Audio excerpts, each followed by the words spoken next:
In Macomb County. Yeah. Obviously he does, yeah. Yeah, we got 2 streets in Macomb County. You ready? Okay. On meeting to order, please stand for the pledge of allegiance. Pledge of allegiance to the flag of the United States of America and to the republic for which it stands, one nation, under God, indivisible, with liberty and justice for all. Bruce, roll call, please. I see we're absent on Councilmember Looney, but Councilmember Barrett. Here. Councilmember Bisbal. Here. Councilmember Ellis. Here. Mayor Pro Tem Gazelle. Here. Mayor Kaczynski. Here. Councilmember Cusick. In the package on page 3 to 6 are the minutes from the July 18th regular meeting. I need a motion to approve those minutes. Second. Any further discussion? If not, all those in favor say aye. Aye. Anybody opposed? Also on pages 7 to 9 are various committee and commission minutes. We're accepting them in the public domain.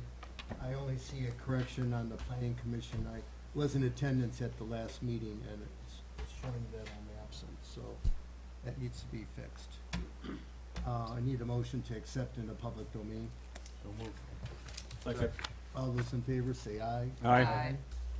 Public comment? We have any public comment? Okay.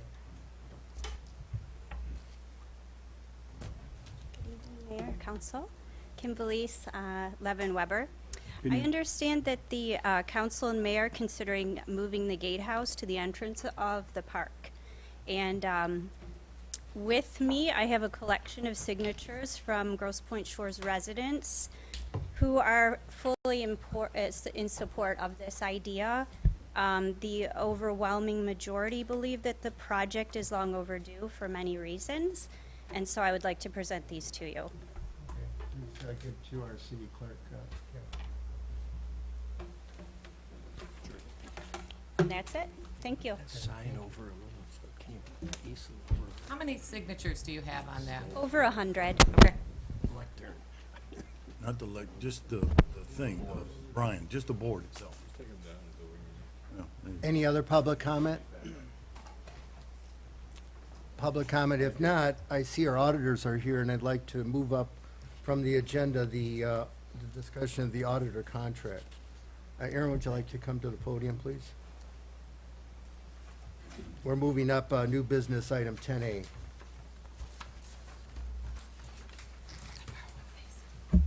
Go ahead. All right. Thank you. Okay. So just a brief history here. Abraham and Gaffney started in St. John's, Michigan in 1991. And we had a firm philosophy that our auditors would only audit and our tax professionals would only provide tax services. And over the years, the audit department experienced some substantial growth, leading to the need for additional office space. And so what we ended up doing is about 12 years ago, we opened up an office in East Lansing and moved our entire audit department to East Lansing. We opened offices in Auburn Hills and Grand Rapids. Over the past 12 years, we've had less and less interaction with our tax department, tax professionals. We probably have employees in the audit department that had never met tax department employees. We serve very different client bases, and everyone was very specialized in what they did. And so what we had effectively done was created silos, not only within our facilities, but on our financial statements. We tracked revenues differently. We everything was very separate, and including the cultures between the offices. And it became increasingly apparent that the partners had very different visions for what they wanted the firm to be. And so about a year and a half ago, well, actually a little longer than that now, but we began negotiating the separation of the two departments in the acquisition of the audit department by Stevens, Krinovic, and Tucker. Myself, Steve Krinovic, and Bill Tucker acquired the audit department from Abraham and Gaffney, retaining all of our audit staff that were employed as of July 31st, became employees of ours on August 1st. So what we've effectively done is we have a new logo, we have new letterhead, but it's the same people, we're in the same offices. We did end up, actually, we closed our Auburn Hills office because of staffing issues. We didn't have any staff anymore in Auburn Hills.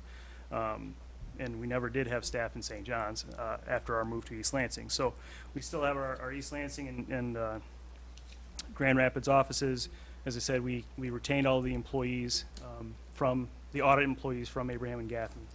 And we continue on, and we are hoping that you will approve the assignment of the remaining audit contract to Stevens, Krinovic, and Tucker. I've left the terms identical to what was originally signed, and there are 2 remaining years, June 30 of 2017 and June 30 of 2018, left on the engagement letter. Are there any You've already- questions? Aaron, how many principals will you have in the new firm? 3. Because at one time I know you had 8, and then most recently on the engagement letter, or management representation letter, you have 6. We actually never had 8, we had 7. Mike Gaffney left the firm 2 years ago, and he was an audit partner. He actually specialized in employment and training, Michigan Works type agencies. He left to pursue other interests. And then we had 2 tax partners and 4 audit partners. Through this process, one of our audit partners has decided, or it was a mutual agreement, that he pursue other interests as well, so. Aaron, other than the 3 principals, how many other CPAs are going to be practicing with this group? CPAs, we've got 21 staff, CPAs.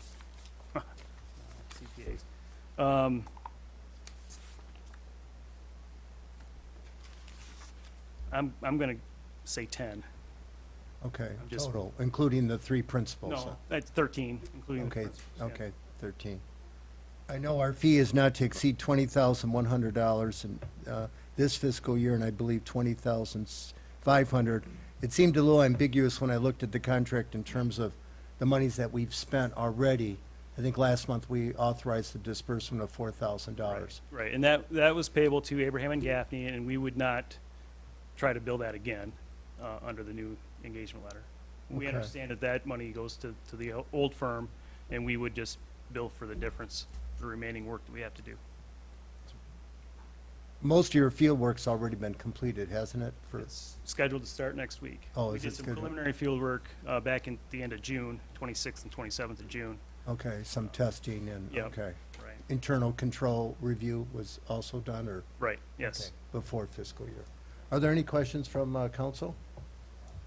Did Alan Pantner take some staff with him? I know he's the one that left from the audit section. He left and he went to another firm, and the 3 employees that were in our Auburn Hills office left about the middle of July. I presume they went to the same firm he did. I have not had discussions with them to find out if that's what they in fact did, but that was the buzz.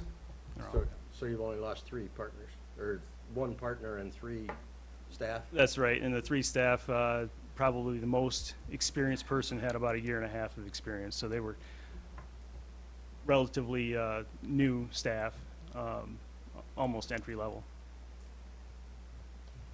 Your practice is gonna consist of public sector audit, private sector, or mix? We only audit governments and nonprofit organizations, So you're gonna be exclusive to government. and that's what we've always been. That's your focus, and you wanna maintain that focus. That's correct, yep. You're still gonna have all your peer review and all the compliance. That is correct, yes.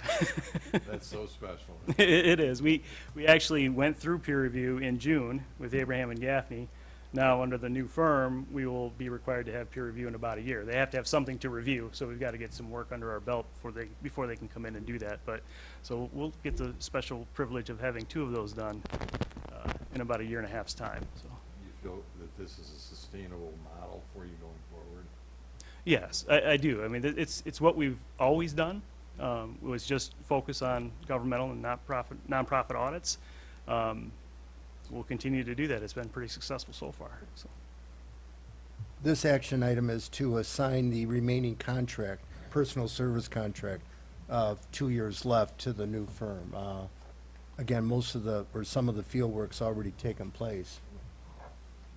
Are council in agreement with this? See any problems? You just need a motion, I guess, right? Aaron, have your remedies changed from the old agreement? I see we're subject to binding arbitration for most any dispute. Yeah, I don't that's- remember that on the old contract. It's been in every audit engagement letter we've had with the city. Even the earlier ones? Yes, yeah. Okay. I will tell you that we've never had to go through arbitration, ever. No. It is language that our insurance provider suggested we include in our contracts. Okay. Well, are there any other council concerns, or if not, I look for a motion to assign the remaining 2 years of an audit contract to the new firm. I'll make the motion. Is there support? Any further discussion? If not, all those in favor say aye. Aye. Anybody opposed? Okay, thank you, Aaron. Thank you. Our next item is the public hearing, item 7. The city council sitting as the zoning board of appeals regarding 55 South Deeplands. I need a motion to move the city council into the zoning board of appeals. So moved. Is there support? All those in favor say aye. Aye. Anybody opposed? Okay, thank you.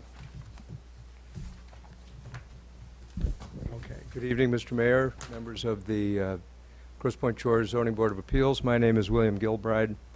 I'm here tonight representing Deep Land Development Company. We're asking the Zoning Board of Appeals to grant a preliminary plat approval tentative for the R12 property at 55 South Deeplands. You'll probably be happy to know I do not intend to replow the ground we plowed in May, inasmuch as this group is essentially the same group that heard that presentation. I do, however, want to focus on a few things that are pertinent to the this board sitting as a zoning board of appeals. The application that was considered by the village council was for an 18-lot, single-family residential subdivision for the property at 55 South Deeplands. Before we came to the village council, we did have 2 hearings before the planning commission. And as a result of those hearings and our work with the city engineer, city attorney, and so forth, we submitted a plan to the village council for the May 15th hearing that, from our perspective, met all of the requirements of the ordinance and all the conditions were met, other than the question of the length of the cul-de-sac. And as a result of the hearing in May, the Village Council of Grosse Pointe Shores unanimously voted to deny the request for preliminary plat approval tentative, and therefore, under your ordinance, Deep Land Development Company is a person that's been aggrieved by a decision of the Village of Grosse Pointe Shores Village Council. So we have filed this application for an appeal under your ordinance, and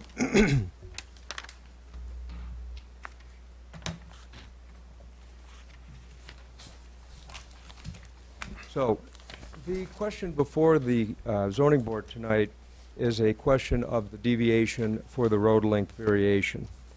And otherwise, as I said, we believe the plat that we submitted complied. Now, sitting as a zoning board of appeals, the Village of Grosse Pointe Shores can interpret the city's ordinances, modify the application of the regulations to a land use request, and is charged with assuring that substantial justice is done.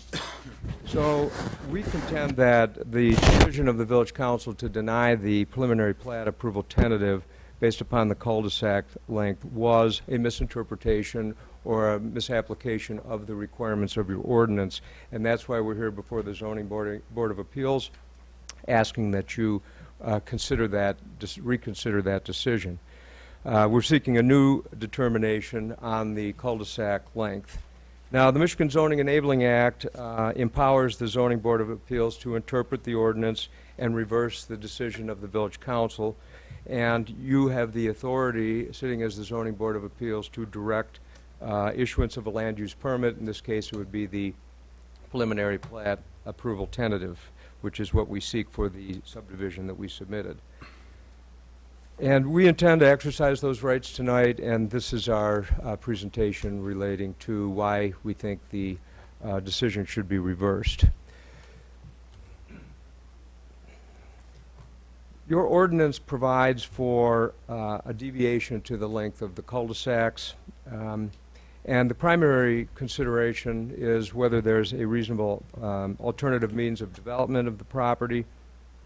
Without belaboring the record before the two planning commission hearings in the village council, we, the developer proprietor Deep Lands, went through a number of iterations of drawings in an effort to present a proposal on this 7.8 acre lot that would have less than 600 feet of concrete, and we simply were not able to do that because of the irregular shape of the lot and the other constraints of the ordinance and the Land Divisions Act. There is no reason, to our mind, there is no reasonable alternative to this otherwise conforming development other than to grant a road length deviation. And under the Subdivision Act and the Zoning Act, as the owner of the land, the proprietor has is entitled to a subdivision of its land if its application meets or exceeds, and in this case, in many cases, exceeds the requirements of the ordinance. So we thought it was error, we think it was error for the village council to deny that request, given that there was no alternative means of development available for that lot. And actually, when we went through the exercise of looking at alternative ways, there was actually no way we came up with where you could develop that 7.8 acre parcel as a residential subdivision with less than 600 feet of pavement. It's just, we tried all sorts of different alternative ways and we're not able to do that. And in the record to that effect was the engineering drawings that the Deep Lands engineers presented, as well as the letter from Brad Strader talking about the modern standards for cul-de-sac lengths. So our first argument is, you know, a zoning ordinance must advance a reasonable governmental interest. That's a fundamental concept, that you can't have an ordinance that says something that doesn't advance some reasonable governmental interest. And in this case, we contend the 600-foot maximum cul-de-sac length does not advance any reasonable governmental interest.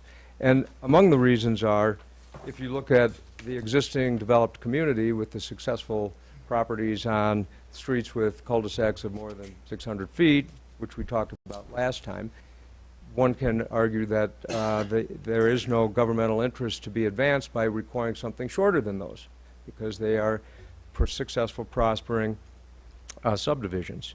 And so our contention is that the decision to deny the deviation for our plan, for our 18-lot plan, did not advance a reasonable governmental interest when there are so many examples of successful streets with longer cul-de-sacs. Secondly, with the conforming turnaround, the looped water main, the lower density, the 600-foot max cul-de-sac length bears no reasonable relationship to public health, safety, or welfare in Grosse Pointe Shores. There is, in every other respect, this proposed subdivision meets or exceeds all the requirements. We have a looped water main. We can turn a fire truck around. It would be no more dense than a 600-foot cul-de-sac in an R10 or smaller section of the city because of the width of the lots.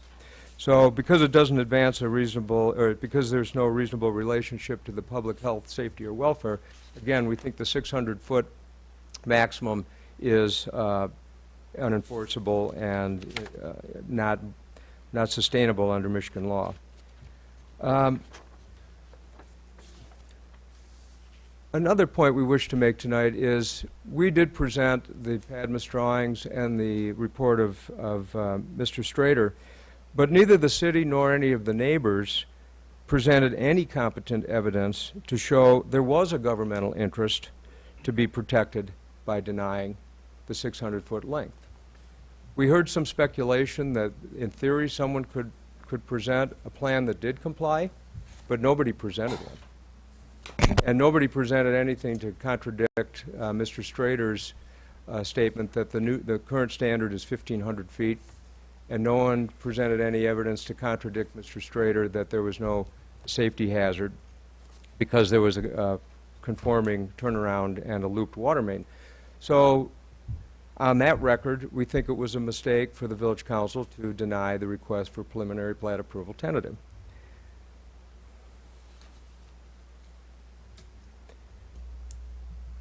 And also, it was Padmus that represented that there was no way to develop the 7.8 acres with less than 600 feet of pavement, and no way to develop, other way to develop it that didn't run afoul of one of the other provisions of your ordinance or the Land Divisions Act. Given the examples of the successful cul-de-sacs in Grosse Pointe Shores that are more than 600 feet, the strict enforcement of the 600-foot limit in this case denied Deeplands rights enjoyed by other property owners in Grosse Pointe Shores in the R12 district, who did have homes developed on streets with cul-de-sacs of more than 600 feet, without anything in the record to justify why this cul-de-sac would be treated any differently than the property owners in the other cul-de-sacs. There was no evidence presented by the city or any of the neighbors in opposition that granting a length deviation for the cul-de-sac would cause an adverse impact on the surrounding land or would materially impair the intents and purposes of your ordinance. In fact, as we discussed before, the ordinance expressly empowers the city to grant deviations. And implicit in that is a truth that if it were, unsafe or in some way improper, you would not be granted that authority by your ordinance. So based upon the record that was before the village council and the substantial material and competent evidence that was presented to the village, we believe it was an error or a misinterpretation of the village ordinance to deny the requested road length deviation. We also believe it was a misinterpretation or error in interpreting the ordinance relating to the motion to deny the application for preliminary plat approval tentative. We believe the Zoning Board of Appeals should interpret the ordinance in such a way as to determine that Deeplands has established grounds for a deviation of the cul-de-sac length, and pursuant to the village ordinances and the Zoning Enabling Act, this board, the Zoning Board of Appeals, has the power and authority to grant the cul-de-sac deviation and approve the Deeplands request for preliminary plat approval tentative.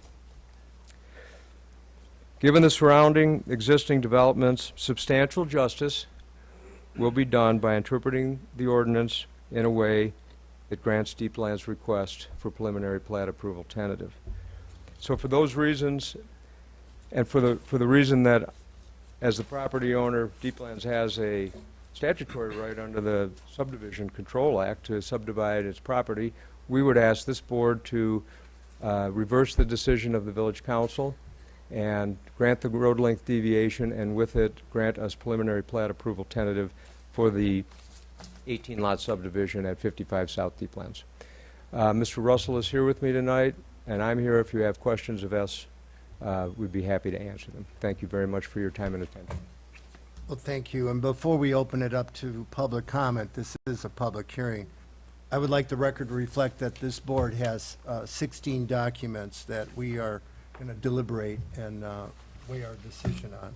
The first document is our city planner, Carlisle Wortman, review letter dated August 10, 2017.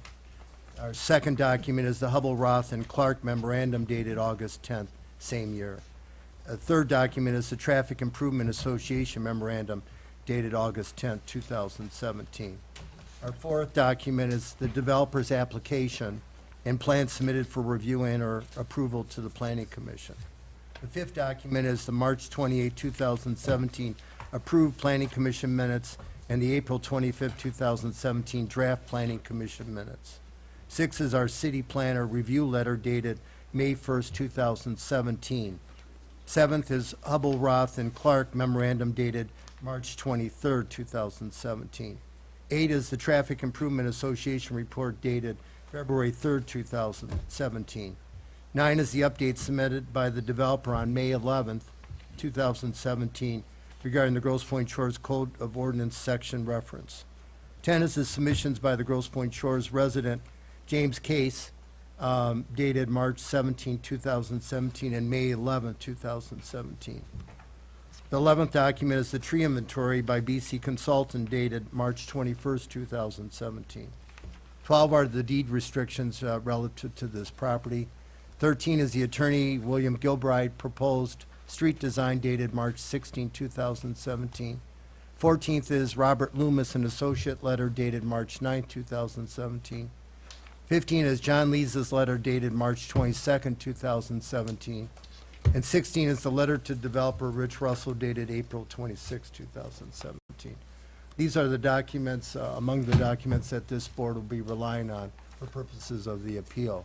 At this point, I open it up for a public hearing. I ask anybody who wishes to speak to come to the podium and state their name and address, and if we could, to keep the remarks brief or concise. There won't be a time limit, but I ask you to not be redundant if it's pertinent to the appeal. So at this point, I invite anybody to the podium to tell us what their thoughts are about this appeal. We have any public comment? Okay, yes. I was looking for somebody anxious to. Good evening, Mr. Mayor and Council. Excuse me, I'm sorry. I'm Greg Ahee. I'm 521 Sheldon. My backyard is the lot. The street would be the cul-de-sac of my fence, okay?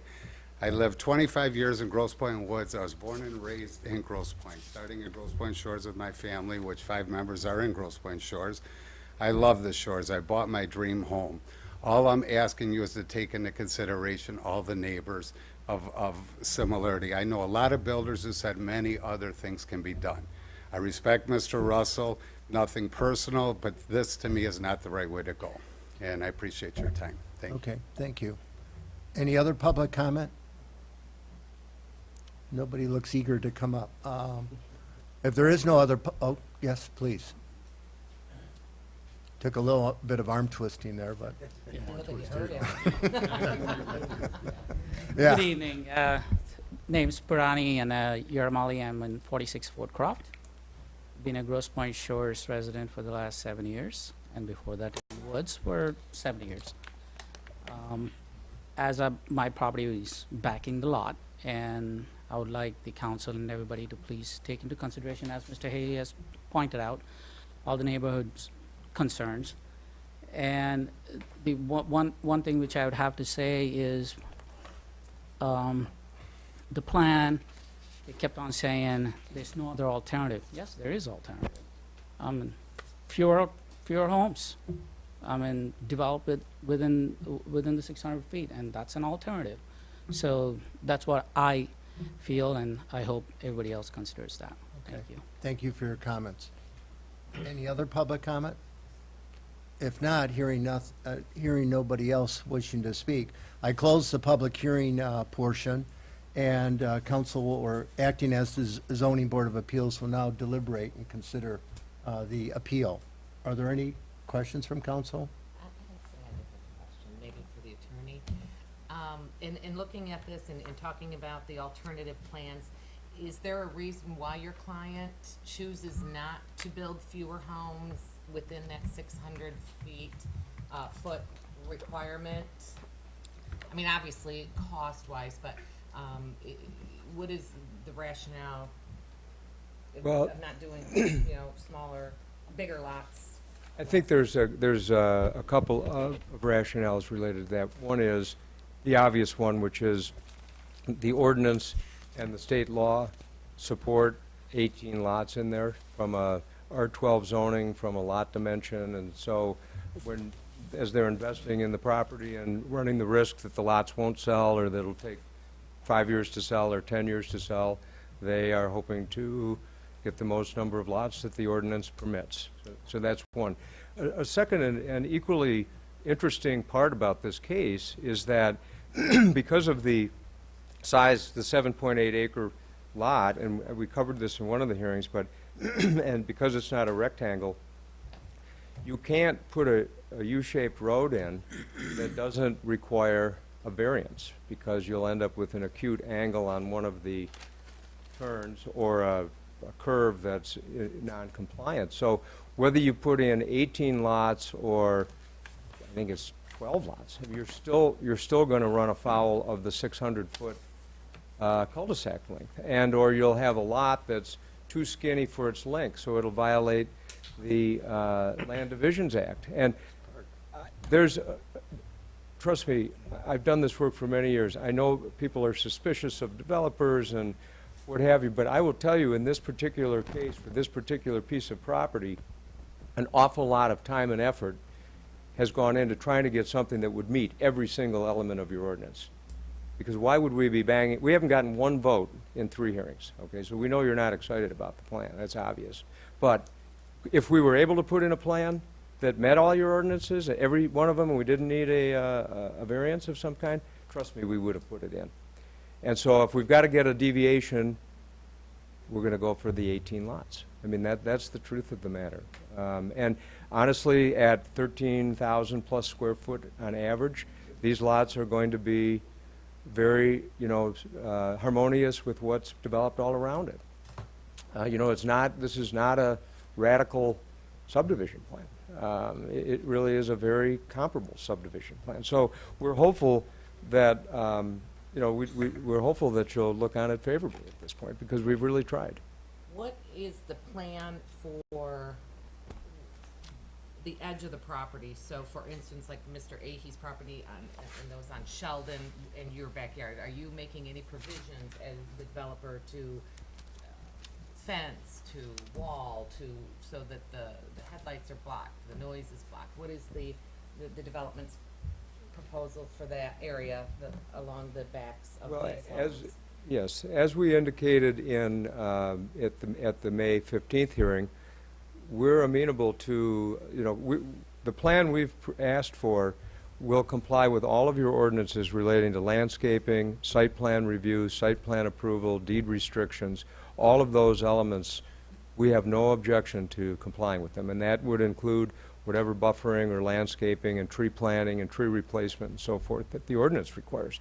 And every time somebody comes in to build a house, whether it's 1 house or 18 houses, it's going to go through your site plan review process. So we have my clients live in Grosse Pointe Shores, have developed in Grosse Pointe Shores, and want to be, neighborly in Grosse Pointe Shores. So we have no interest in offending Mr. Ahee or anybody else.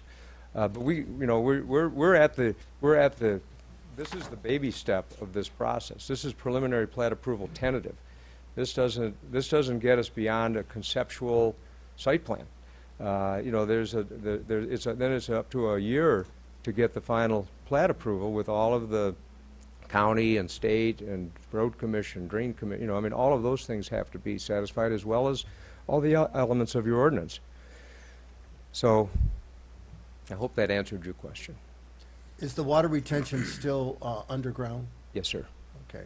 Hey, Dave, where did the 600 feet come up? How'd that number, That was an ordinance that predates us I mean, that's from a long time ago. from a long time ago. It's not an And we unreasonable built number. these other streets like Colonial before Way that. back. It may have not. I don't know, have the history on any of those other Okay. subdivisions. They predate me. I could look it up for you. No, Get some I'm just history, curious, but- because, my concern is that I don't live on Colonial, but I wouldn't want to either. That's a very narrow street and long, and that's what kind of makes me feel very uneasy about making it any longer. Just to let you know. I can answer part of your question, Doug. The ordinance that's in effect now was in effect at the time that Russell Development acquired its contractual interest in the property. The ordinances under which earlier subdivisions were built, where the cul-de-sac was longer, have since been repealed and replaced by the current one. Okay. And does anybody know why? I don't. Part of it's safety. Well, I would think that there's gotta be some safety aspect to it. Well, from I from don't my know, but review- I don't know. go ahead. From my review Somebody just said, of your ordinance "Make it and 600." Yeah, pardon me. From my review of your ordinance and your master plan, you bought a Muni Code ordinance, which was the standard ordinance that's published, was published statewide, and it probably had the 600-foot length in it. When you redid your master plan in 2009, which was after you had purchased the Muni Code, there was no discussion at all in your master plan that people were concerned about cul-de-sac lengths. From what I could research and find, there's just zero reason other than it came as the standard. Now, Brad Strader, who we presented to the Planning Commission and whose letters of record, said the new standard is 1,500 feet. And why this changed, I don't know. But that's what he says, and that's what, and he was credentialed in that field. So that's the best I can give you. There was I could find nothing in the history of the adoption of the ordinance or your master plan talking about why we've got to shorten it to 600 feet. But you did. Yeah, thanks. Do I understand correctly, though, that there are several cities that have a 600-foot ordinance? at this point? Yeah, 3 come to mind. I know Plymouth, Northville, and St. Clair Shores. We studied a number, but those are 3 that come to mind. Had requirements maximum lengths of 500 feet, and I believe one is even 400 feet. So there are other cities that still have the standards, so. Well, the street Colonial Road comes up, Fort Croft come up as being non-conforming. Of course, I think the issue is whether it predates the revised ordinances that the city adopted. But I once asked an officer, I said, if there was a fire on Colonial Road, how would you proceed? And he said that we would drive very carefully down the street, assuming there's no cars parked, and there's not sufficient parking other than for, gatherings to be on the street. And then we would go down, extinguish the fire, and then we'd have to back that fire truck up outside the street. That would be how they fight a fire on Colonial Road. That's what he thought. Well, this cul-de-sac that we've proposed has a 120-foot turnaround at the end, so the fire truck would not have to back out. That's what Wayne County, the county requires a 110-foot turnaround, and your ordinance requires a 120-foot turnaround. So our plan has a 120-foot turnaround, so you could turn around, the largest fire truck in Michigan, if that came in to fight a fire, would be able to turn around at the end of the street and would not have to back out. And that's part of your ordinance. Now, It's on the assumption you can get to that turnaround. If there isn't a tree down someplace. Well, or the a car street- blocking it.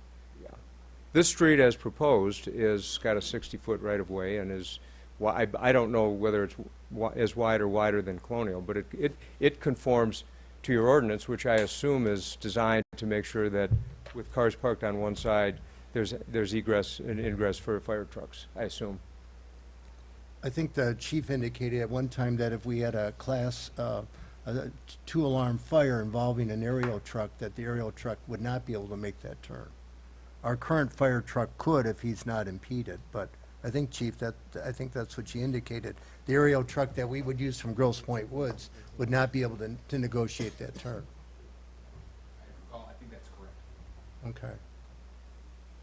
So, I mean, if it was a big enough fire then, and we called in help from Grosse Pointe Woods under mutual aid, my understanding is that aerial truck could not navigate, could not negotiate that turnaround.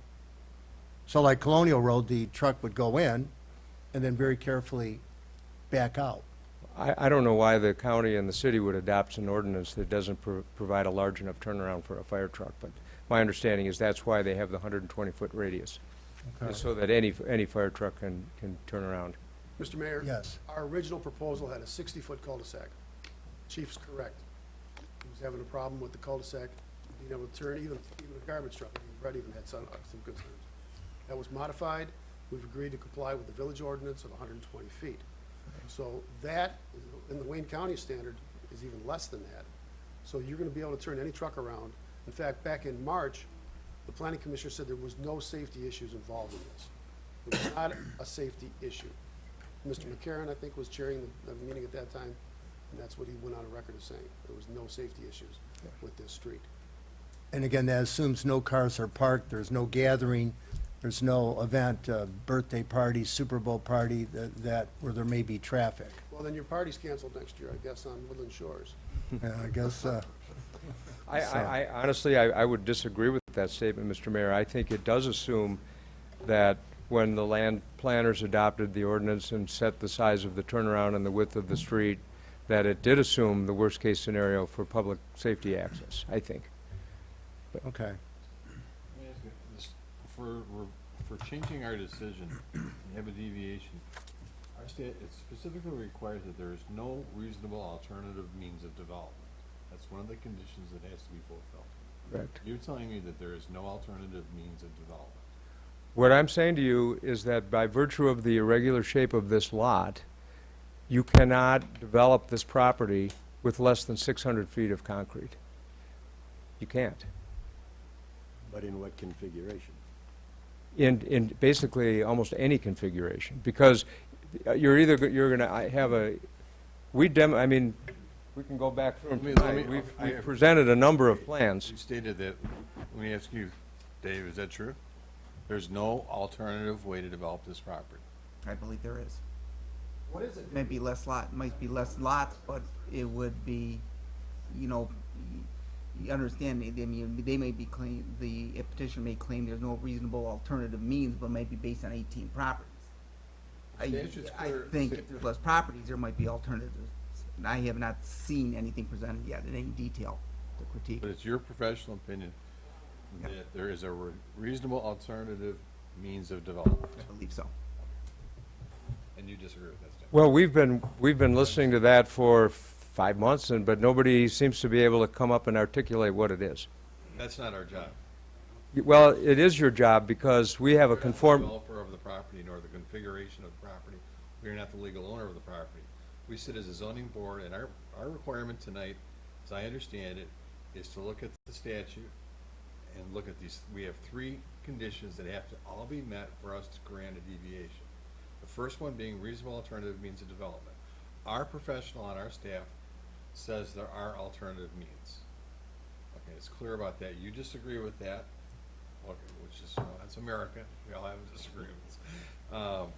The other issues about safety and precautions and all those issues are subjective, and those are the, when I look at your appeal letter to us, there's a lot of legal facts, you know, conclusions in there that you draw that would be decided by your next judicial step, I assume, which is the circuit court, if you choose to go that. if we choose to. Depending on what the outcome of the vote is tonight. But on the specific first step here, in establishing a record for your future actions and for our position, we believe there's a reasonable alternative means of development. And I would simply respond to that by saying there is a difference between an expert testifying that these are the alternatives that we've tried and they don't conform, and someone saying, I think there's an alternative, but I'm not going to tell you what it is. I respect So that is not evidence. To say that there could be, but I won't tell you what it is, that is not, to me, the statute says you must have material, substantial, and competent evidence to decide this decision. And the absence of evidence is not evidence. And so I disagree with you, Mr. Bisbale. I believe this record supports element 1 based upon what was presented before the village council, and there's been nothing to contradict that. That's why you need that side of the table. I think there is something to contradict it. I have been sitting in this position for every hearing on this. And the applicant himself said, yes, there are other ways to do it, but I couldn't get 18 lots on it. Now, that tells me a lot right there. But that doesn't mean it could be done without a deviation on the cul-de-sac. That's a different point. It says it can be done. That's all the statute says. Not with less than 600 feet. And I'm from Missouri, so show me. Well, I mean, I'm not from Missouri. the applicants held it out to us.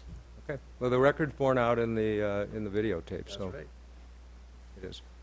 Are there any other council comments or questions of the developer or the developer's attorney? Thank you. Well, for the record, this is involving, this appeal involves 13 issues to be looked at and deliberated upon by the Zoning Board of Appeals. The first one by the developer is that the decision of the Village Council to deny Deeplin's request for a road length deviation does not advance any reasonable government interest. That's the first claim. And looking at the documents that we have, the 16 documents, this is a legal issue to be raised at all on appeal to the circuit court. It's not really a factual issue, but the city's standards for granting the required deviation were not met by, according to the city planner, and also by virtue of the developer's own informal submittals of multiple alternative development plans during the course of planning commission and city council meetings review of the tentative preliminary plat, reasonable alternative means of development are in fact available to the developer. And two, the city planner and the city's director of public safety and the city's traffic consultant have all opined that at a minimum, emergency vehicle access problems would be created as a result of the developer's proposed cul-de-sac design. And finally, the third factor is other designs exist that would minimize the present and future access limitations. Now, this appeal also deals with claim number 2. Claim number 2 is that the 600-foot cul-de-sac maximum length standard bears no reasonable relationship to the public health, safety, or welfare of the citizens of the village. And again, I think the city's response to that is this is a legal argument for appeal purposes. The city's 600-foot cul-de-sac maximum length standard is presumptively legally valid. The opinions of the city planner, the director of public safety, and the city's traffic consultant support the conclusion that the public health, safety, or welfare of the city's residents are protected by the city's reasonable cul-de-sac length limitations. The third claim on appeal, that it was an error for the village council to interpret the village ordinance in a way that denied the granting of a road length deviation for the cul-de-sac proposed at 55 South Deeplands, because there was no reasonable factual basis on which to deny the deviation. And again, I think our response would be, look at the claim number 1, which is, first off, it's a legal issue to be raised, if at all, on appeal to the circuit court, not a factual issue. And that the city planner, the public safety chief, and our traffic consultant feel that, that there would be problems with this proposed design.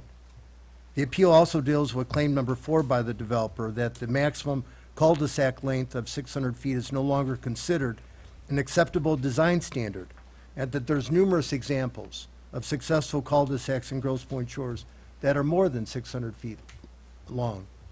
Again, the city's response, again, to claim number 1 is that this is a legal issue, not really a factual issue. But it should be noted that the city planner and the city's traffic consultant have indicated that maximum cul-de-sac lengths of 600 feet are common. Finally, cul-de-sacs exceeding 600 feet existing in other subdivisions within the city were authorized under ordinance provisions which are no longer in effect. This appeal also deals with the developer's claim number 5. Because the property proposed for development at 55 South Deeplands is of a size, shape, or dimension, and because of its peculiar and exceptional dimensions, it cannot be appropriately and consistently approved without granting the non-use dimensional variance.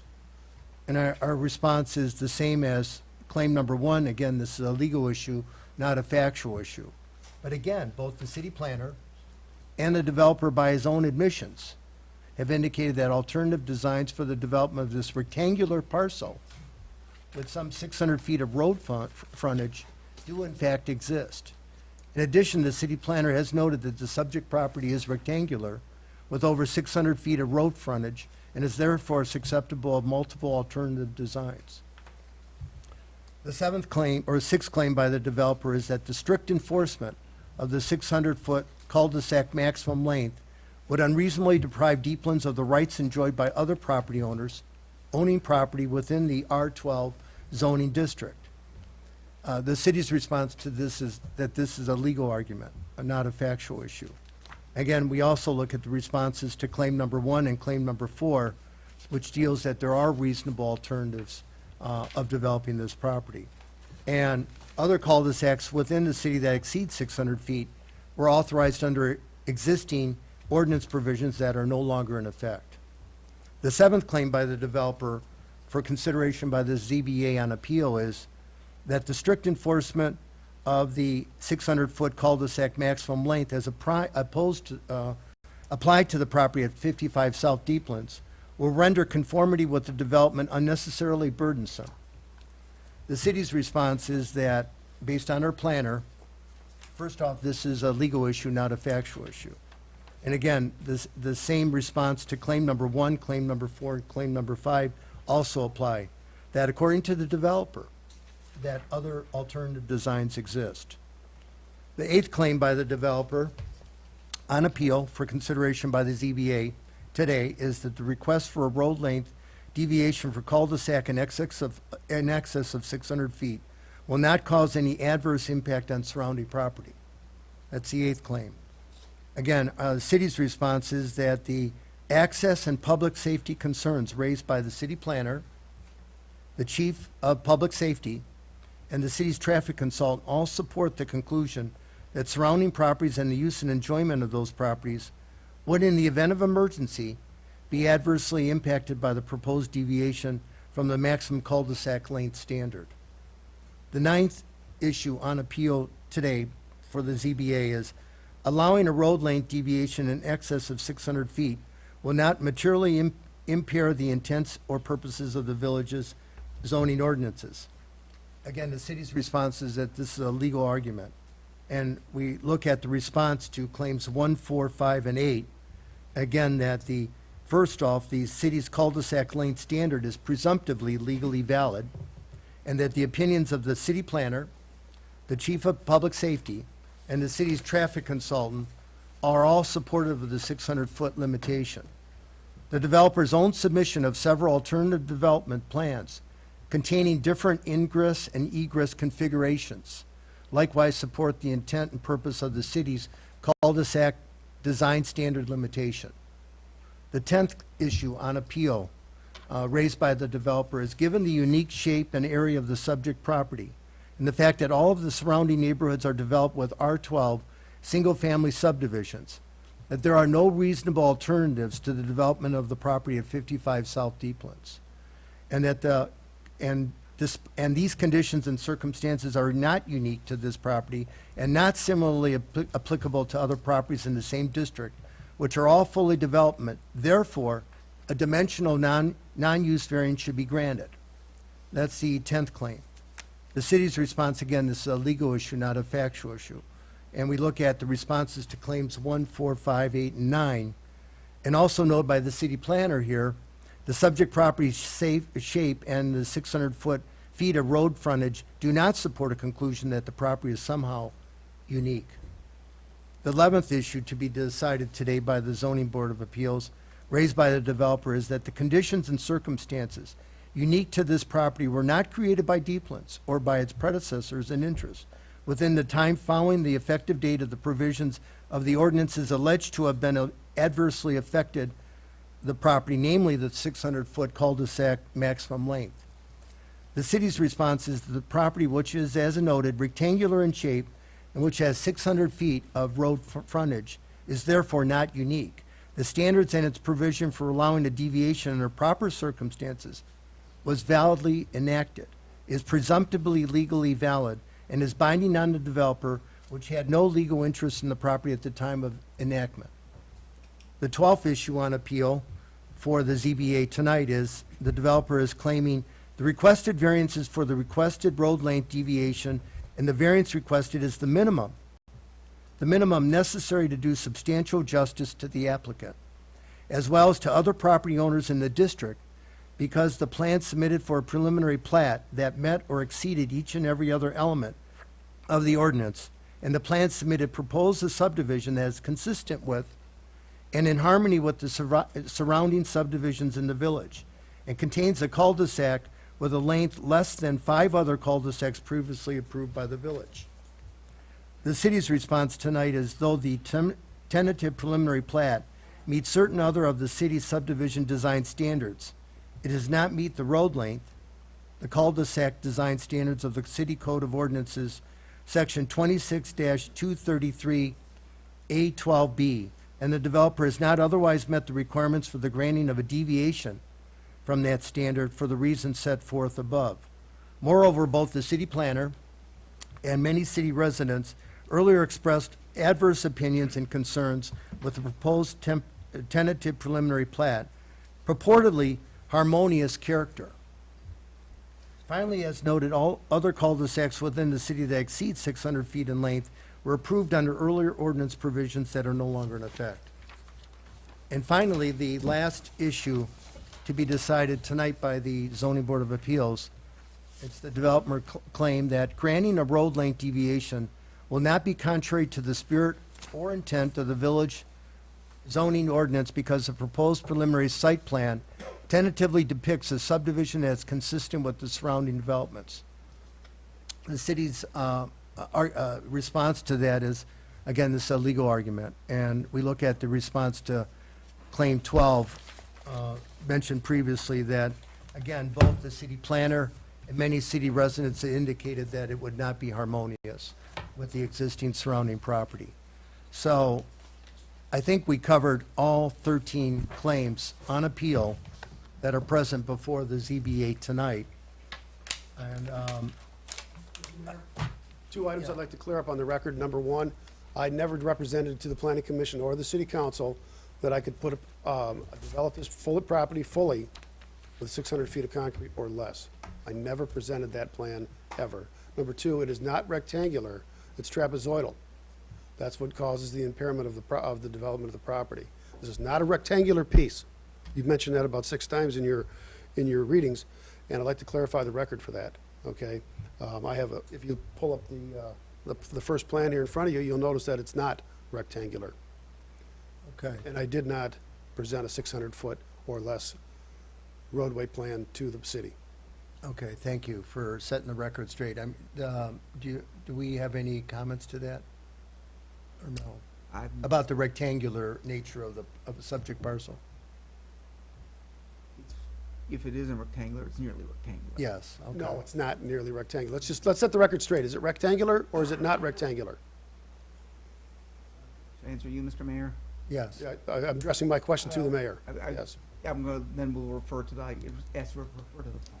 okay, okay, Then it's, okay. Well, we appreciate the comments and, And when you cited some of the ordinances just a minute ago, I don't know if you were talking about the diameter of the cul-de-sac or not. Our original plan was for 110 feet. We've agreed to 120 according, so it's just coming down to the length of the street, not the diameter of the cul-de-sac and not the looped water main. I understand, okay. Okay. Well, thank you for setting the record straight. Are there any other council comments? If not, I invite a motion to either affirm the actions of the city council or to overturn the actions of the city council, depending on what the motion is. Mr. Mayor? Yes, If I can add a clarification, please. I think the motion should be a motion to either adopt the city's responses, 13 responses to Okay. each of the 13 developer claims or not. okay. Okay, invite a motion to either accept the responses that I read into the record regarding the 13 issues that are on appeal tonight. Is there a motion? So moved. Is there support? Is there any further discussion? If not, again, we're acting as the ZBA. All those in favor, say aye. Aye. Anybody opposed? Okay, thank you. I need a motion to move from the ZBA to the city council at this point in time. So moved. Support? All those in favor, say aye. Aye. Okay. Thank you, Rich, for coming and your presentation. Okay.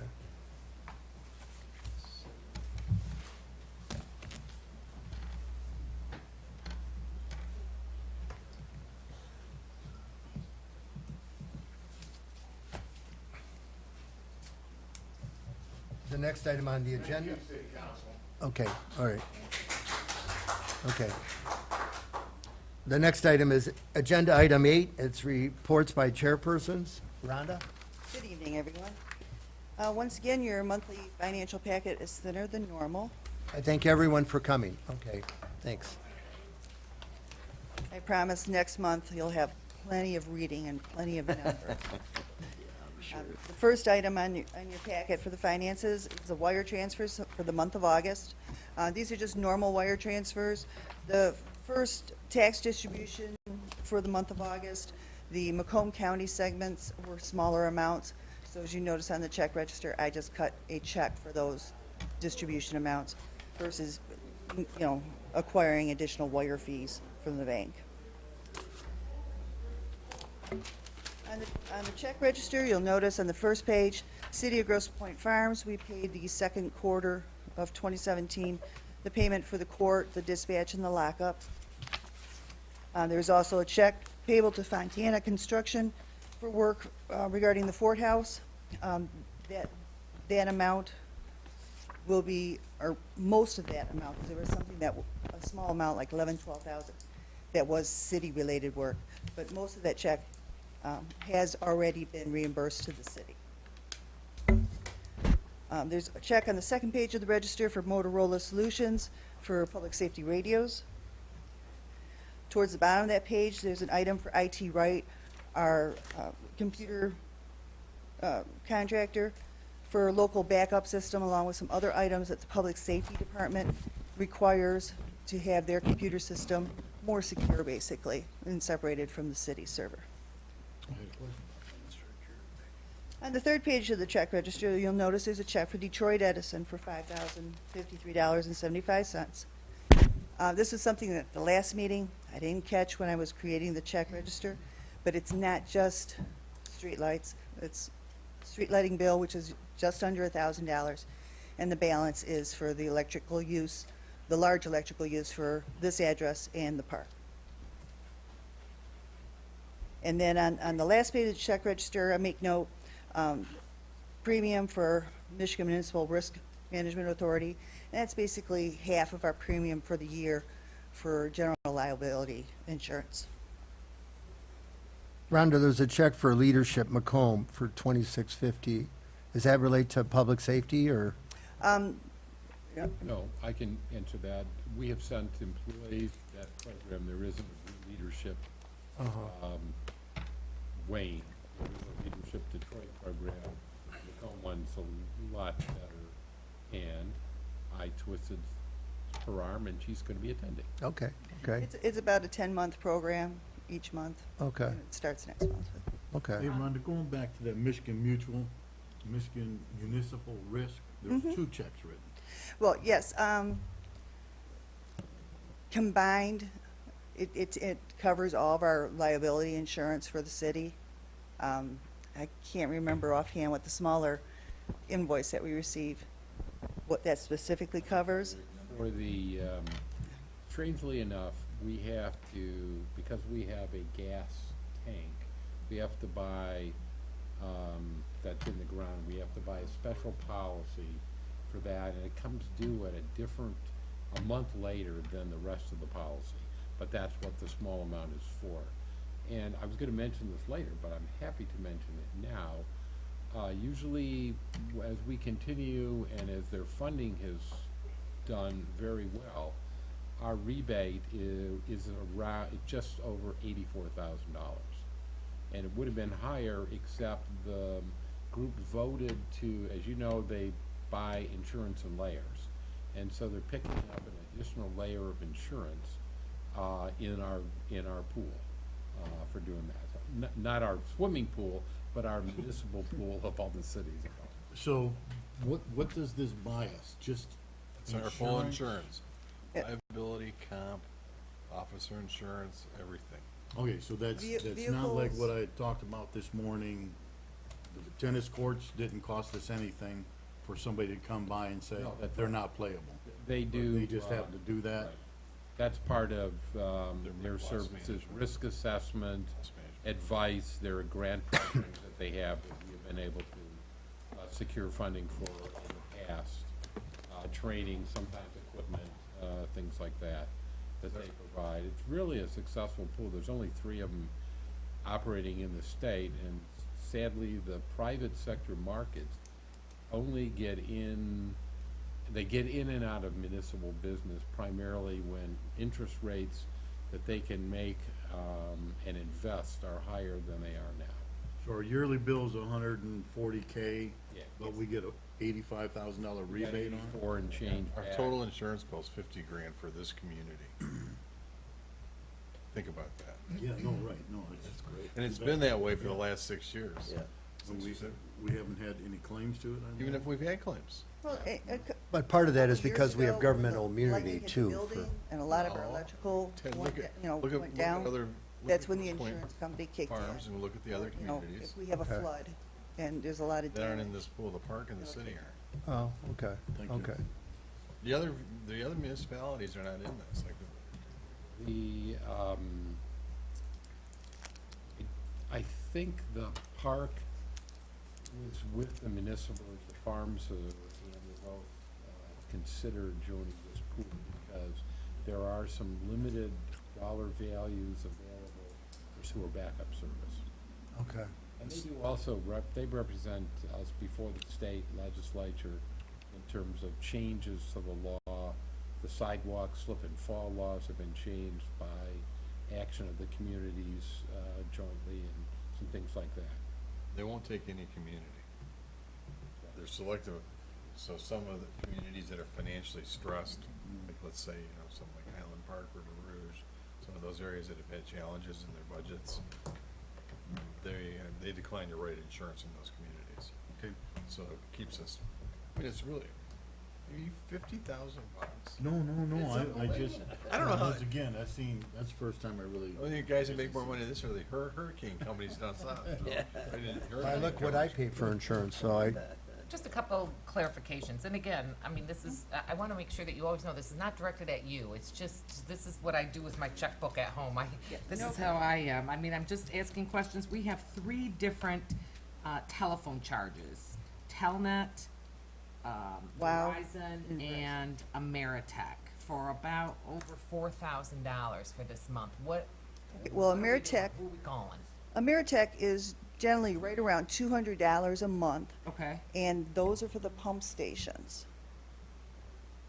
Those are So- special lines that alert us if the pump station is either out or a warning has come up that we need to send somebody to do that. okay. is that a T2 line?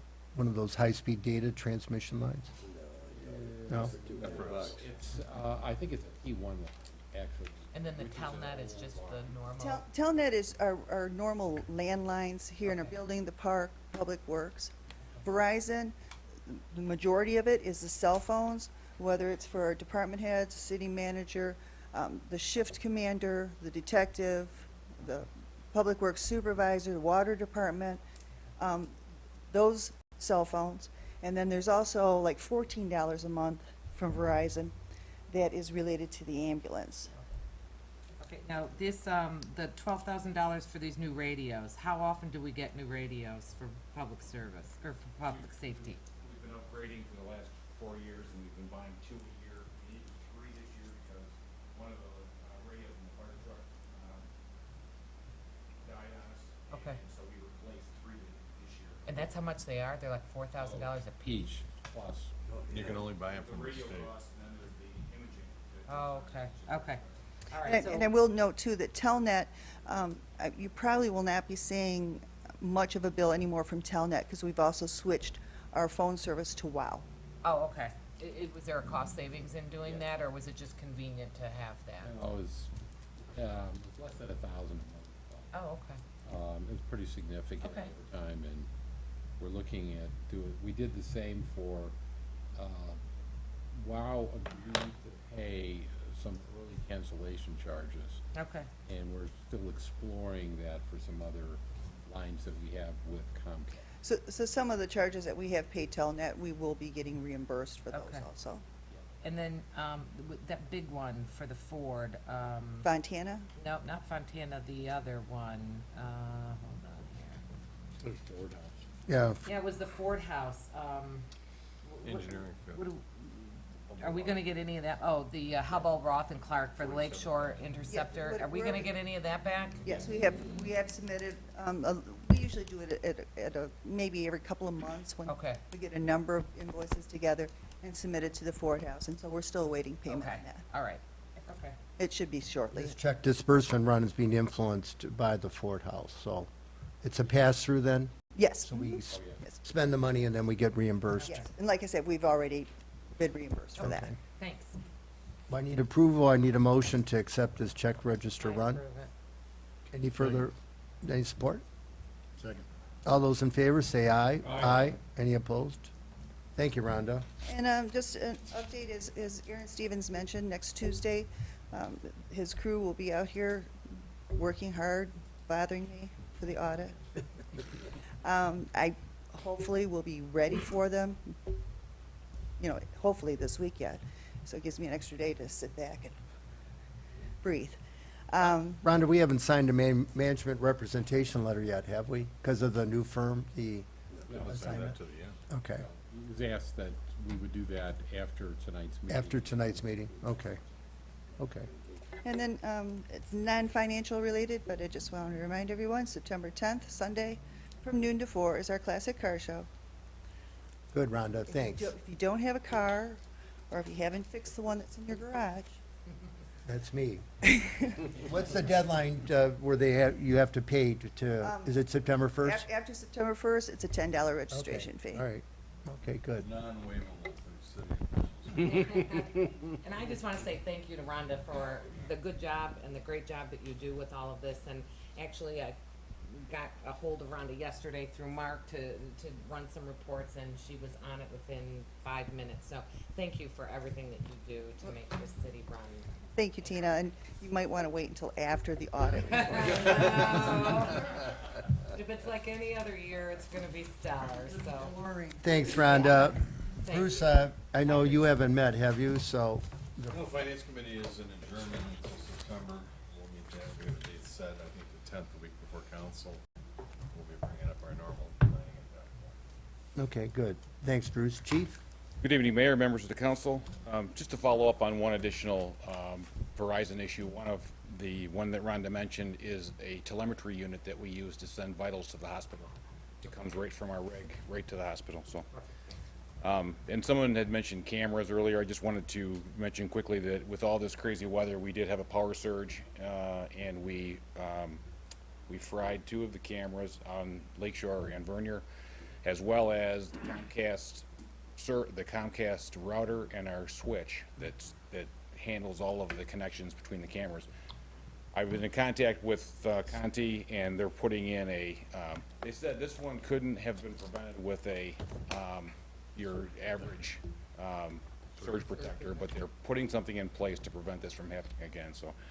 Is any of that covered under warranty or anything, or is our insurance covering that? No, they're out of warranty, but however, the city manager has just approved a maintenance contract with Conti, which will allow us to, regular maintenance, cleaning, and making sure all of the surge protectors are up to date and everything. So we're hoping that will take care of the problem. As was published in the August newsletter, Grosse Pointe Shores is beginning the video observation program. We're asking any residents who have exterior video cameras systems to register them with their public safety department, so that if an incident occurs in your neighborhood, you may have valuable evidence that we need. And there is an online connection to the application.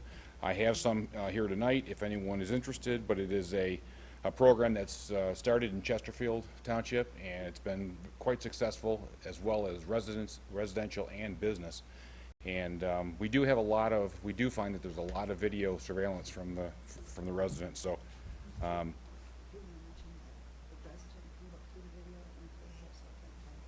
yes, we would. We're not asking to come into your home and view your video.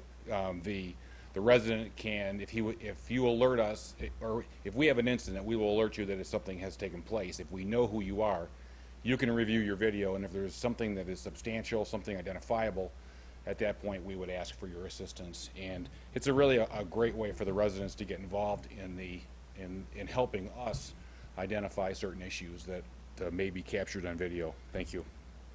But it is permissive, it's not mandatory. Absolutely, it's totally voluntary. And as well, we ask if residents have a vendor that we don't feel comfortable recommending vendors, but if they have a vendor that they're comfortable with and they'd like to share that with the other residents, we encourage them to do that as well. So, our 1986 Ford pumper went out for service again, the second time in 6 weeks. This time for a leak on a freeze plug in the pump refill line, which created a leak. The repair, if completed as they normally do it, would have exceeded the value of the truck. We did work with our repair facility, and they put a patch on it, which they say they feel very comfortable about the future of it. So we are hopeful that will take care of that. What's the age of that truck? 1978. I'm sorry, 86. What's the average length of life for those types of trucks? Normally, they say classic first-line pumpers between 25 and 30 years. This one's 31, so What are we doing as far as talking about a new truck? we haven't had that discussion yet. We're not gonna buy a new truck. The truck, how many miles has it got on the chassis? I think, 2,000? no, it has about 18,000 miles. 18,000 miles. Worst case, you take the box off the tank, replace the tank, and the pumping. The pump, you just ran the pump, it passed the excellent test, so the only issue is the storage of the water, right? Storage, essentially, yes. They were actually afraid to remove the tank because they didn't know if they could get it back in because of, You could fabricate a new tank. You could make a stainless steel, it might cost 50. No. You could fabricate a new tank, have it fabricated. my job description, I think. $15,000 or whatever, out of stainless steel, all new piping. Okay, there's nothing that sophisticated about the system. Okay, and you still Bruce got a was in workable the truck. manufacturing business, you can tell. No, I talked to Brett about it before council. Is it- There's no reason to replace, it's a $300,000 replacement, right? Right, well, that's what I. And it's only got 18,000 miles on it. well, it really isn't miles. It's Highway miles. well, there's no highway miles on it, other than me driving it out to Romeo. But what I'm saying, there's a lot of plumbing. I think you're underestimating I mean, it could be doable. To refurb a truck, yes, it's frequently done, so. It's, But if you can build a new truck, buy a new truck for 300,000, half of that's the chassis cost, right? Half, but yeah, it's probably pretty accurate. Okay, so that means I got $150,000 savings by not buying a chassis. I don't have to do any work on it. I can spend $150,000 to get a truck almost as good as new and get another 20 years of service out of it. Why wouldn't I try to do that? We would. I mean, could. if it's doable, then absolutely. I mean, I'm not here to say we need a new truck, but I also wanna make sure that someday it just doesn't, it stops working. Well, we have and- two vehicles too, which is, we like this one because it carries more equipment, our Jaws of Life are on it, all of our equipment's on it, et cetera, so. I'll be over in the morning, we can do it on your driveway, okay? Bring the plasma cutter. each year, I just want to say, each year, the finance committee reviews all of our equipment needs, and has really planned them out over a period of time. I'm not sure how many years ago that was done or wasn't done, but we have been slowly bringing up to speed all of our equipment. The city manager and I met yesterday with Grosse Pointe Woods City Administrator, their Public Safety Director, and their engineers to discuss the proposed dispatch and lockup construction and the utilization of the grant funds to build out their public safety facility. Preliminary architectural plans show an efficient and liability-safe operation. The Public Safety Director, John Kasanke, and I have been working on a draft of the new dispatch lockup agreement, which will far exceed the current one that we have. And will give us a lot more latitude in the resolution of any type of issues that should come up. When the draft is completed, copies will be presented to council for your review, along with tours to Grosse Pointe Woods, photos, and plans of the construction. Mark and I both feel that an up-to-date, well-thought-out and lockup facility will be well-received by our liability insurers. And I will tell you that we're anticipating that this will almost all be covered by the grant, with the exception of some minor engineering costs. So I really, truly feel this is going to be an enhanced operation for us. Does that mean the farms are gonna go with that too, or no? The farms did not commit to this plan, no, sir. No. And that might make it simpler for us as well. They chose to keep their own dispatch lockup, and that's, I believe, their decision. Okay. I recently received a letter from a resident on Shorecrest Circle highlighting the excellent service by our park rangers. They've done an exceptional job this year enforcing the new park policies, and we have confiscated now more than 125 passes, either being used by the wrong resident or a non-resident. And I have a collection in my office, which is getting pretty impressive. So we're continuing to enforce the rules in a professional way, and I'm proud of the way they've handled it. Later within this meeting, I would like to would appreciate the opportunity to offer some comments about the new business under item C in regards to the solicitation permits. So when you get to that, I just have some thoughts. Sir? This proposed new dispatch agreement, that's gonna include all new dispatch equipment? Yes, they're getting a new 911 service, new 911, total computer. They're, Dashboard, if you will. yes, Dashboard. yeah, a complete new So console. we'll have text to 911? I can't imagine that we wouldn't with the Check and upgrades. confirm. You're gonna confirm. I will check with them. And other question I had unrelated to that, which is, have you had any, we've heard a lot in the news about the Explorers with the carbon monoxide. Have you had any issues with you guys? We have not. I did, however, proactively put a portable CO detector in the vehicle. The 2016 is the vehicles that they've had the most problem with. If you're not familiar, it's been on the national news. Carbon monoxide is creeping into the cabin of the Explorers. They've had a couple accidents where officers have actually passed out. Ford Motor believes that they've done, and they're on this, they really are concerned about it because it's the #1 police vehicle in the United States right now, is the Ford Explorer. They believe that it's related to the aftermarket opening of chases to run wires, to run cables, and they're not being closed properly. And our mechanic, Scott DeGear, does such a clean job with all of his connections, with all of the wires that he feeds through these cars, that we're not experiencing any problems at all. Well, that was my, I haven't been attuned to this. Is this just police vehicles? They have had no, to my knowledge, they've had no passenger vehicles sold through dealerships that are affected by this. So they are pretty confident that this is a well, they said in Austin they were drilling holes through the floorboard of the vehicle, and then they weren't sealing it or putting any kind of. there are some butchers out there that open these cars up, and that's, I think, what You they're guys are on experiencing. top of it. That's We are. And we've had nothing on the CO detector at the moment, from thus far, so. Any questions for the chief? How's your case coming on when's tool day? Soon. My investigator's off this week, but I'm hoping that Mark and I are gonna sit down and we're gonna kinda iron it out and see what we can do. Still need to hold the property, or you're getting close to? We're getting very close to releasing it. Are you done with the other jurisdictions, pretty much have had? We have released, I think, they've slowed way down. We've released, I think, all the property that we're going to at this point. So what is that, an auction or a fire sale or a? Well, it's box residents car sale? only first, Tina. Right. Well, I've Exclusive had a couple of preview. residents ask me when we're gonna get rid of the big gold. Yeah, well, I'd like to get that out of there too. It's So- not, it's gonna Actually, be, we're going to move it back to behind the DPW and store a lot of equipment, some of the summer mowers and things like that. Is that where the auditors are gonna be kept? Yeah, Is it gonna be within the fenced area of the DPW, or is it gonna be out in the field? no, it won't be in the field, it'll be directly behind Okay, where they store stuff. okay. Did you buy that? Yeah. Yes. we Got it for what, 2,600 or something? yeah.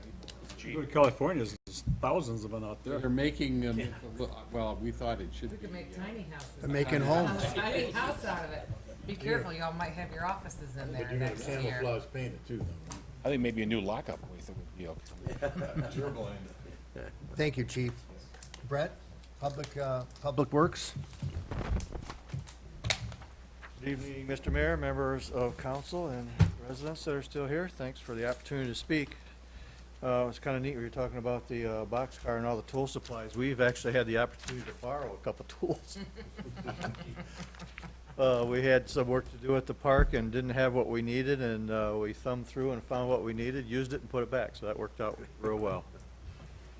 Let me start by saying construction continues throughout our village. I'm happy to say that the Duval repairs are in their final stages. The concrete work on Duval, Briarcliff, and a section of Ballantyne between Briarcliff and Still Meadow is about 95% complete. This has been a great project for me. It's probably one of the smoothest ones we've had. Positive responses from the residents. And we've even had residents bring the workers lunch. One day they actually had smoked chicken wings, residents bringing them out. So far this project's gone quite well, and we're extremely happy with the results. I would hope that we would be done within the next couple weeks. As I mentioned earlier, Duval, I think we have one section of roadway that has some barricades up. We're waiting on some cure time on the concrete. But also, we still have DTE and InfraSource are still in our city updating the gas lines. They say they have wrapped up everything from Vernier Road to the north. So if there's anything there that needs attention, feel free to give me a call. We'll see if we can't get that taken care of. We also have some restoration that needs to be done in the Williston subdivision.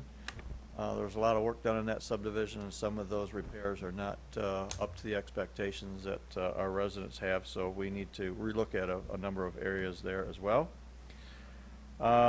Currently, the Deepland subdivision is under attack. All the gas main has been installed in the Deepland subdivision, and the gas mains are charged. Currently, they're working on the services, the gas services. That's the line that goes between the gas main and the house. And so far, they're complete on Weber, Woodland Shore, North and South Deeplands, Fairford, Clairview, and Fordcroft. They're working on Stormhurst, and they're currently working on Sheldon. Once this is all done, you might see some cement work happening there right now. They're trying to get right behind them with concrete work to take care of sidewalks and driveways that they've messed up. And we have actually got a new company coming in to work on our grass repair and grounds restoration. We haven't been totally satisfied with what we've seen, and DTE has been gracious enough to get rid of the company, or at least use them in other communities, and bring in another company for Grosse Pointe Shores. And so far, they're working quite well. You may have seen the work that they've done on Lakeshore. They got a bunch of fancy trucks, but during our last meeting, I told them we were not really impressed with fancy trucks. We're impressed with fancy work. And, so far, they've been doing a pretty good job. Patience is something that we need from our residents as we work for this project. If there are issues that you can't get resolved through DTE or InfoSource, please feel free to call your DPW. We meet weekly, every Wednesday morning at 9 a.m. Sometimes it's a 10 or 15-minute meeting, and other times it's an hour or hour and a half meeting, depending on the issues that we're having. But most of the issues we get resolved quite well. Also, as mentioned earlier, that you were talking about insurance bills. I'm happy to say that we did get a loss control visit from our insurance carrier. It's basically a mock OSHA visit. And, you know, I kind of look forward to it every year, because it's catching things that we don't catch. You know, we're in the garage every day, and you kind of get complacent on things, and they look at things like extension cords, making sure they're not frayed, making sure our grinder guards are on correctly, safety glasses are being worn. They check out our buildings to make sure the buildings are safe, kick plates on stairways. They also take a look at our park, our marina, the pool filter room, and here in the police and fire department. And, you know, the more often we get these, the less recommendations we get from them. And they walked in our garage and walked to the fire department. The very first thing they say is, well, this is a very well-maintained outfit, and that really is nice to hear. Also, last month I mentioned that the elm tree in front of our city hall was dying. Well, it's dead. It died just in a matter of days, and it is scheduled to be taken down tomorrow morning. I'm sure it's going to change the way our front lawn looks here at City Hall. And I've already been in contact with Mr. Marshall. He's going to come up with some good ideas, and maybe put another type of elm tree or something else that will fill that gap. Our tennis court project has been out for bid once again, and our bid opening will take place August 24th here in this room at 1 p.m. We're hopeful that we'll receive some more bids with better pricing than what we got last time. We have many of our seasonal employees, believe it or not, are leaving us and returning to colleges. I don't know if they're heading back to college right away, or they want to get a couple weeks off before they head to college, but so far we've lost 7 of them, and we'll have another batch going this Friday, so it won't be long, and we'll be back to our regular DPW staff of 10, in which we get ready as I guys got to talk about seasons. We got leaf season coming up real quick, so I really hate to say that, but it's happening. And also, I look forward to discussing the SAW grant and cleaning of our sanitary sewers under new business. That's something that we've been looking forward to for quite a while, and we're ready to move forward with that. And this concludes my report. If there are any questions, I can try to answer them at this time. Are there any questions for Brett? Yes, sir. Nope. Who painted the street? Oh. You know, that's been mentioned tonight already. We had one of our employees who is a great painter, Brian Greeno. We actually got up there on a ladder and a spray bomb. So we went up to Gilbert's, got 4 cans of spray bomb. We roughed it up a little bit, and we'll see how long it lasts. But if it starts peeling off, I guess that's going to be something that we'll just maintain. But it sure does look good, doesn't it? Yeah, he did a great job with that. So Looks better than the yellow. yes, it does. Yeah. Brett, are we still cutting the grass at the corner of Woodland Shore and the Lake Shore? We've cut it once, and we're going with the direction of the Public Safety Department. When they feel that it needs to be done, he gives me a call, and we're Johnny on the spot to do it. Okay. So, we did have Mr. Marshall go by and take care of some weeds, just to try to make it so those weeds don't squirt up right away. He also, there's a bed out front of that home that was really bad, and we had some discussion today. He's pretty much dead now, so we can try to start mowing it, just to try to keep everything looking a little bit better, so. Okay. Yes. And the only other question I had was the splash pad. A couple of the children or the parents were saying it's too cold. I can't imagine children saying that, I but, haven't had any children complain about that splash pad. Every child I see, they have a big smile on their face when they're running around in there. Needed water. It's cold. Well, but Maybe it's- some of the it's not parents. heated. I know my wife wouldn't be very comfortable under there, but she takes a blanket to church on Sunday morning, so. good. Well, thanks, Brett. Okay, thank you. Park and Harbor? We had a Park and Harbor meeting today. We discussed well rates a little bit, but nothing affirmative on that. And we're waiting on the bids to come back for the tennis courts. That's all I have right now. Okay, Tina? Okay. I know that everyone's still waiting to see how the tennis court bids come out. Legal report, Brian? Thanks, Mr. Mayor. Since the date of the last city council meeting, we as a city attorney have been engaged in the following activities on behalf of the city. And these are not in any particular chronological order. First, we reviewed and prepared comments on property sale documents in connection with the successful bidding for the purchase of 57 Michaud Court. We prepared information for the title company regarding an anticipated real estate closing on the sale of that property. We conducted a conference call with the title company representative regarding title insurance options that may be available to the purchaser. The city pays for those in connection with the sale. We reviewed in connection with that a number of title-related documents that we had on file or that have been submitted to us. Second, excuse me, we reviewed a proposed renewal contract between the city and Wayne County regarding the construction and maintenance of bike fix-it stations within the city. City manager is going to talk about that a little bit further this evening. Thirdly, we conferred with the city regarding 570 Sheldon Road, utility easement and construction matters. With respect to that property, the owner on the one hand has a retaining wall that's within the city's utility right-of-way area, and on the other, DTE is needing or has already, not sure if they've already gone in and done their work, but they need a part of the... The east side or the west side? East side, down at the corner.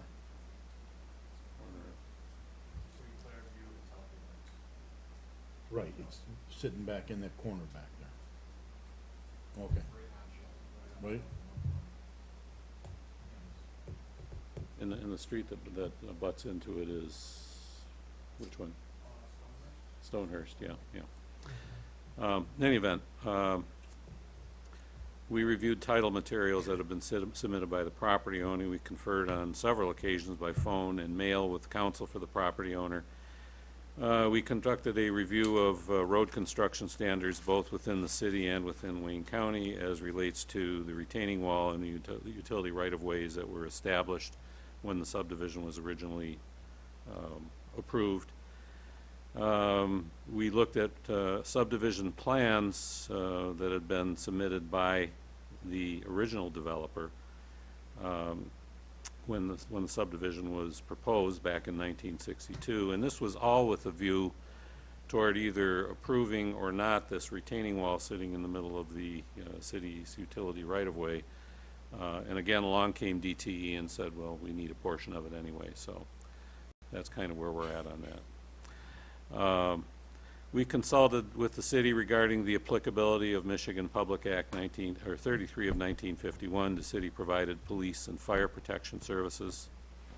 We also advised the city regarding the validity of a continuing subscription-type FOIA request for a weekly copy of a supervisor's calendar. In other words, there was a FOIA request received not by the city, but by somebody on the city's listserv for a weekly copy in perpetuity for a supervisor's calendar, and we reached the conclusion that that was an invalid FOIA request, and one has got to be made for each such week, if you will, weekly calendar. We reviewed city bid request documents and materials regarding the construction of the tennis courts, or the reconstruction of tennis courts, if you will. We conferred with the city regarding civil citation issues. We also conferred with the city regarding a side yard setback issue concerning the placement of generators on 21 and 25 Ford Croft Road. With regard to the PATS SOC bus service, we had conference calls with the SMART Legal Department General Counsel representatives regarding the proposed transfer of bus service oversight and funding from PATS to SOC. We prepared memoranda to the city and to PATS regarding the current legal position of SMART regarding the potential dissolution of PATS and transfer of the bus service and funding to SOC. We're waiting to hear back from the SMART General Counsel people with regard to potential alternatives that may be available to both PATS and SOC. And then finally, in connection with tonight's appeal hearing on deep plans, we conducted a fair amount of research and analysis regarding appeal procedures, analyzing the appeal that was filed and discussed at tonight's hearing, and preparing memoranda for City Council review and consideration in connection with that. All right. Report. Thank you, Brian. Any questions, Brian? All right, good report, Brian. Mark? A couple things Brett didn't mention.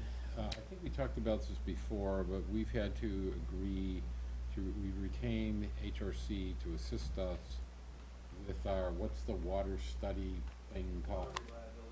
Water reliability study. That based on the Flint case, the DNR in previous years have only required that depth of a study by those communities that treat their own water. But now they're requiring it by everybody. Even though we're a subsidiary of the Detroit system through Grosse Pointe Woods, we have to do this. And the estimated cost of that study was, I forgot. We'll send you a note on it. But I wanted to mention we've had to agree to do this, or we're under potential violations by the DEQ. I'd love to send them a note saying when you pay for it, but I think that they're allowed to do this and just pass it down to us. I think you said it was 2,500, Mark. Yeah, I think that was the case. Per year? For this year, and they have done this because our neighbor, the Farms, is a water treatment provider. They've got experience there and have done a number of these, so we're doing that. We've got an upcoming meeting with their staff on the water as you know, we cleaned the interceptor, and Wayne County is concerned, and even though we've requested for a number of years an additional CFS as our capacity of putting in a sewer into the interceptor. So we'll let you know about that one coming up too, because there's some problems. Even though we cleaned the intercept, we can now store better than we did.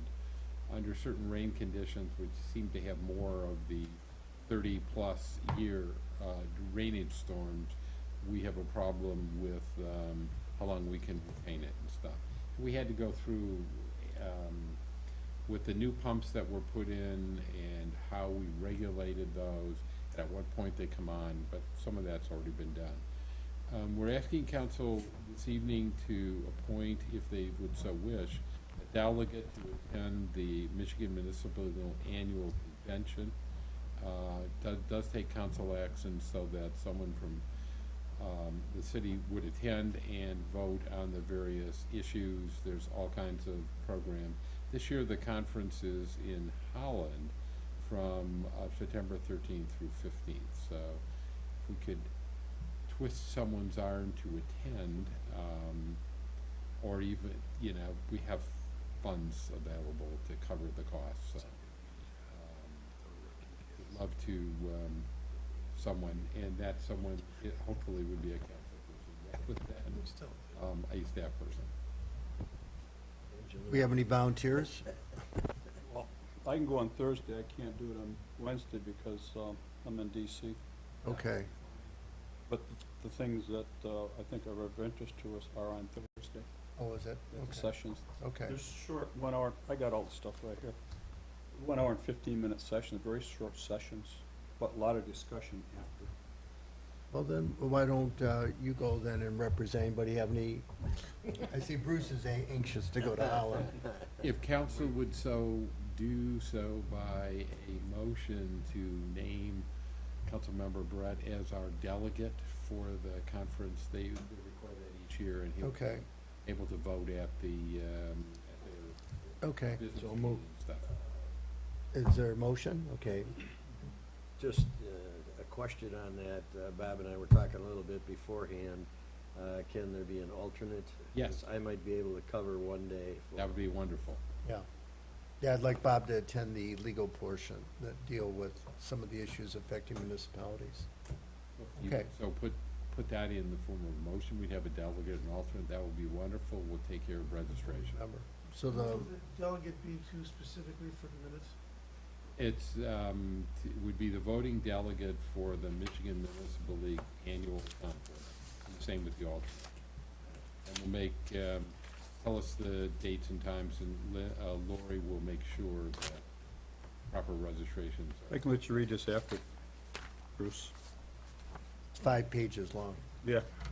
Here, I'll give you some numbers. Okay. But I need. Okay. are. I'd like to That was not just a invite generosity. motion of my to heart. specifics of which are contained in this brochure. So moved. Second? Did they move for it? All those in favor, say aye. Aye. Any opposed? Okay. Thank you for representing our community. Next, I wanted to mention, in conjunction with the school district, we have been working with Rocket Fiber to bring high-speed internet to all of the communities and to really create a ring where each of our buildings, school districts, and the municipal buildings will be connected. It's really an exciting project. We've been working with Merit It should be. and stuff. Probably either September 13th or right around that time, the school district, I've been working with the school superintendent about this along with others, will host a informational meeting for all of the city councils, including Harper Woods and all the Grosse Points, to talk about this and to talk about what it would mean for our community. So stay tuned once dates are firmed up and things, and we'll have a summary of what's occurred to date and things like that. I have good news. One of the mayor's projects for us was the historical marker, which we successfully sat on my desk for about 2 years. But Art Woodford has secured and done this for us for a small fee. He was, of course, the author of our book, and we've been told by the state that we will be getting a historical marker.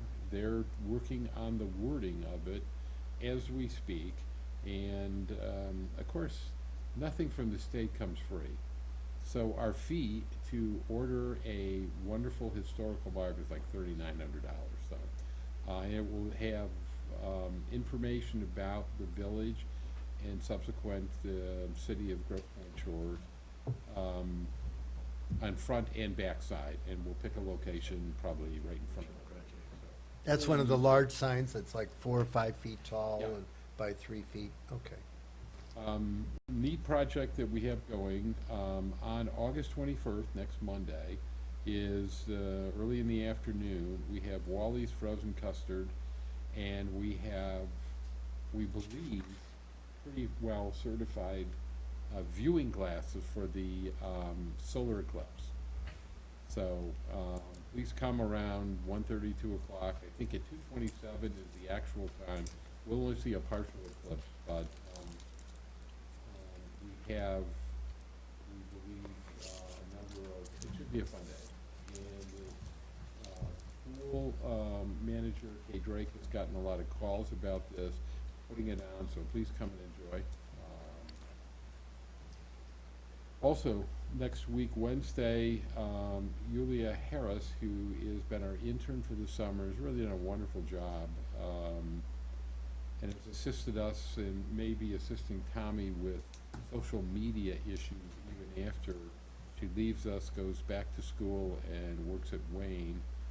Is interested in the city management field, and really neat. Her younger brother swims on our swim team. She swam on the swim team years ago, and will be finishing her master's degree. And I'm sure we'll have a lunch or something for it next Wednesday. So any of you that can come, please feel free to come by. We'll send reminders for that.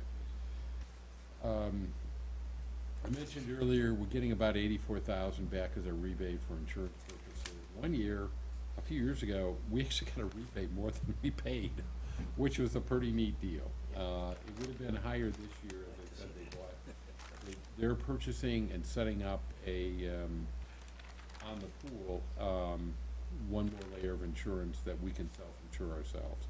So, the next item, the city attorney mentioned a couple of the bike fix-it stations. Courtesy of Tim Colleen, we got about a grant for $10,000 and change. It is like, this is like a widescreen spectacular movie. Getting money out of Wayne County is like years in the making. And they had a new a new person in their city attorney's office, been nice to deal with. I didn't understand that we purchased, ours is up, we'll get reimbursement a year after the fact for that, and for the other 7, which are in other parts, the 3 libraries, Harper Woods, one on Mac, one in front of Grosse Pointe Woods City Hall, one at the farms thing. So we acted in this case as the agent for all of the communities and getting us, we're finally gonna get our $10,000 back. We hope. We think we've fulfilled all the requirements of the Corporation Council. I have an intergovernmental agreement which Brian has looked at, which we've had a very similar one to pass when we did before. So we'll be getting our $10,000 back.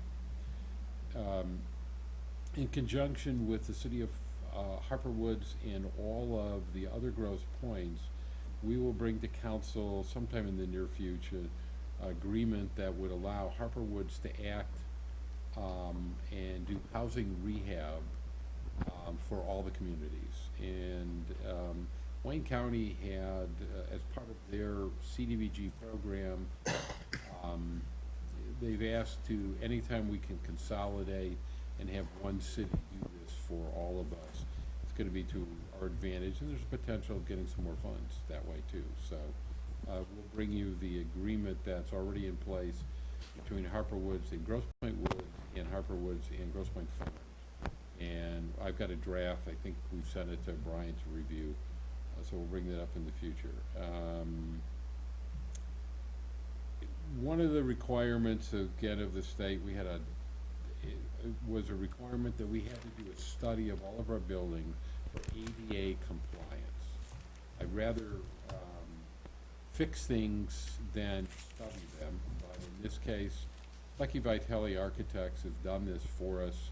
They've also, and we paid them, I think, $2,900 to meet this requirement, which goes back several years to when we paved Lakeshore, because we're over the threshold for having this ADA compliance. So over the winter, we'll be working with all the staff to do as many of the things that they have pointed out that we need to do to be in compliance with the ADA requirements. Most of them are very simple, like changing doorknobs to the ones you press down. The one I really like is, even though you can pull up to a counter, we don't have a padding on the drain underneath that we have to buy. So there'll be a bunch of that stuff that we'll be doing over the winter to get us into shape for that. They're also prepared some drawings for us on the gatehouse. They have just sent me today a revised numbers with respect to that, and that's, I think, another $2,000 or something. We'll have drawings on a second option for a gatehouse to get that started. Brian mentioned earlier, he's helped us in the past with, on behalf of the city, we've made a contribution to put the bylaws of PATS and SOC as one of the members together. He's helping, trying to secure some funding, the final funding and arrangements with SMART. And since he had done this before, we appreciate his help on doing that. I attended the Wilson, Mary Wilson Center was opened last Monday or an addition to it was opened in Grosse Pointe, actually right behind Whiskey 6. And it's really an amazing facility. I was afraid to take any of the tests for seniors now that I am that old, because I'm afraid they'd find something wrong. But it's really a neat thing, and I want as one of the two representatives from the Grosse Pointe to the Detroit Area Agency on Aging. I'm going to invite them out to look at this, and it's really a phenomenal facility for families as you turn older to know what you can do or what you may need to have your loved ones stay in their house and stuff. They even have the test that you to drive and stuff in it. So This is for occupational evaluation. Is that what you're- it's a evaluation complete system to assist you, your doctor, or your family member as to what is necessary to supplement them to be able to stay in their home. And that's the goal by many of the federal programs as well. Sure. It's really an exciting kind of thing. On Tuesday, the 29th, courtesy us and the farms, we'll be going with the Corps of Engineers and some people from MDEQ. I've already, I think, twisted Bob's arm to join us, but any of council that can, we'd appreciate it. It's probably from 10 to 3. There'll be a tour of the shoreline improvements along the lake that the Corps has funded, and as you know, we're in the process of making application to them to clean up and fix the areas for us and the farms along Lakeshore Road. So please let me know if you can join us. We'll probably get a Pat's bus, actually, to take us along, and the Corps, the new contact from the Corps of Engineers has been very helpful to us and thinks that there's funding available from various sources, Great Lakes Restoration Fund being one, and some other programs that the Corps itself has. So we'd love to see others. If you can, please let me know if you can join us that day. Mark, is that to restore or rehab the seawall? Yeah, it's a combination. The grant application, it looks the most likely for funding would be under some restoration of the habitat along the shoreline. A lot of issues, but this will allow the Corps to undertake what needs to go where and what options there might be for restoration of natural services. When I was in Muskegon a couple weeks ago for we took a tour of the entire Muskegon Lake area and saw what had been done by the cities there in terms to restore the area and create both a natural area as well as some repairs. And that, as you know, was first it was lumber mills, and then it was steel mills and all kinds of Alcoa aluminum and stuff like that. So there are funding sources, variety of funding sources available, but this will be to see what's available and what has been done by other communities in this area. So if any We're still taking a position, it's a county project, correct? The county owns the road right of way, south of Vernier and all the way in through, Right. Grosse Pointe Shores. It's the county seawall. Grosse Pointe Farms as well, so, to look at and to, you know, if you wait for the county in many cases to do something, it didn't happen, so. But application for funding is gonna come through the county. Jointly, we've made joint applications in the past, signed by both county officials and the mayors or the managers from our two communities. Because if there's a matching requirement, The first 100,000 is not matching, there's a 35% or 32% requirement after that. And of course, we feel since it's the county's road, and they have a responsibility, you know, the two communities, farms and the shores, our match requirement will be considered only after the county significantly kicks in, if not. that's fine. I mean, I would be concerned simply because if you act like you're willing to pay, they assume you're willing to pay, Well- then they expect you to pay. Yes, there are no legal requirements until, and each of those will be reviewed and mentioned to council before anything is signed. This is the closest we've ever gotten the Corps of Engineers to be even. If the first $100,000, that isn't even, Mark, that isn't even gonna buy the amount of paper the Corps is gonna burn through. I think there are a variety, and we've had federal assistance from both Senator Peters' office and Representative Lawrence's office about other programs that can kick in money toward this as well. And then finally, as the chief had mentioned about the dispatch thing, and I'm sorry, boy, it's really bad when my comments are longer than Brat's. I'm only teasing. One of the things that grant does not cover is engineering costs. And we'll be sharing some sort of engineering costs with Grosse Pointe Woods on this. It worked out simply when the farms was also involved. And we've indicated there's a certain threshold that is only within our authority to do. So that's the maximum we can contribute toward engineering costs. But I think the project will move forward and will result in a significant safety issue for prisoner housing and things like that. We have to give them a year's notice, right? There's a year notice provision under the contract. There was originally in the contract, that's been amended. They were part of a lot of these discussions and just recently chose not to participate for. Hey, but the notice didn't change. It's still a year, isn't it? What is it then? Yeah. I thought that contract had a renewal provision automatically. We'll check that again, but they have clearly understood that, and we're probably about a year out from. Well, that's why I'm saying that, because make sure that we're not gonna get into, you know, by the way, your dispatch isn't working today.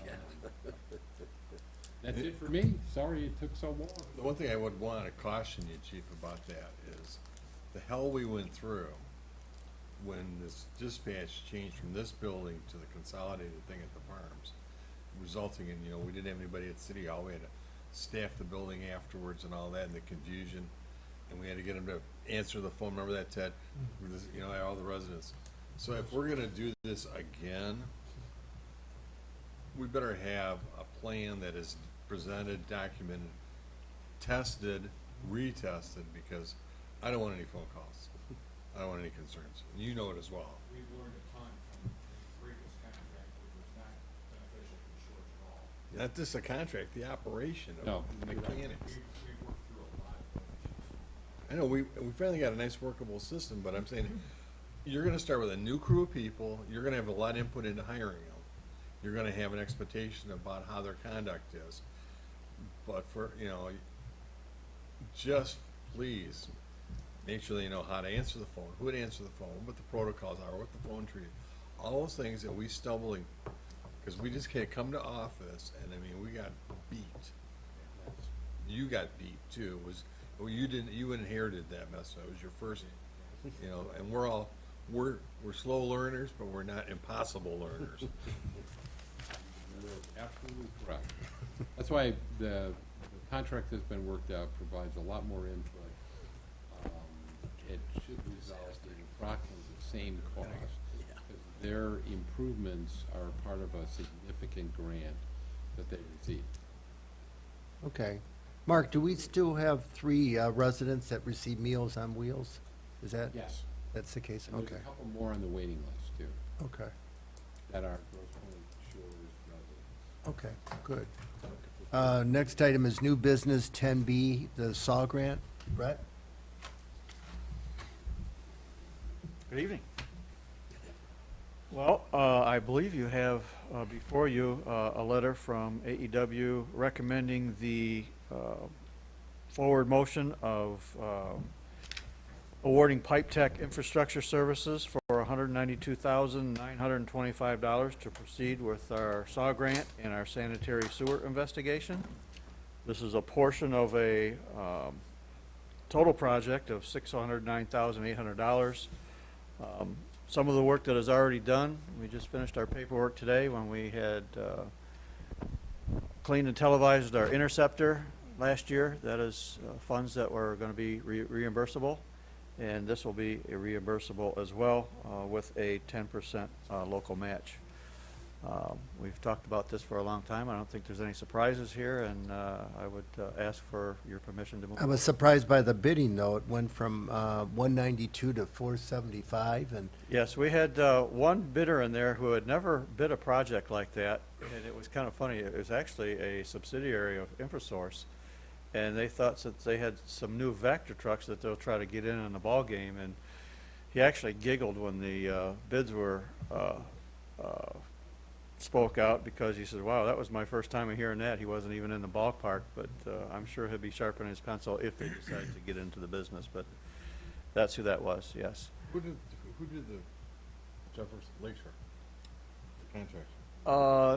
That was United Resource, or United Technologies did that, and They chose not to participate. they did not, I thought they did. they did not bid because they felt that they could not meet the requirements of the Timing. contract and timing. They have a lot of other work right now, and they don't think that they could come out and do it. The low bidder, Pipe Tech, is a fairly new company. I've been assured by our engineers, AEW worked on this. They did a lot of investigation with this company. And I can also say that they were low bidder in St. Clair Shores as well. They want to try to concentrate their effort in this area. It's my understanding they have not been awarded yet in St. Clair Shores, or maybe they were yesterday at the meeting, I'm not sure, but, You know what community they're currently working in? they're currently, he gave me a list, and there are a number of communities that they're working in right now, yes. I'm planning on calling one of them and just asking your contemporary. So far, our engineers have assured us that, I'm they not have talking been. about the engineer, I'm Yeah, talking about you. you're exactly right. Okay, That will happen, because you yes. speak a different language than. Yes, that is the true. engineering guy. Yes. Do they show up? Do they throw sorry butts in people's lawns? You know the drill. I know the drill. That has happened, and everything I've been able to find, they have been a reputable company. They're ready to go. They have new equipment. And I think what they want to do is get on the east side and make a name for themselves. They're excited about coming to Grosse Pointe Shores for that reason alone.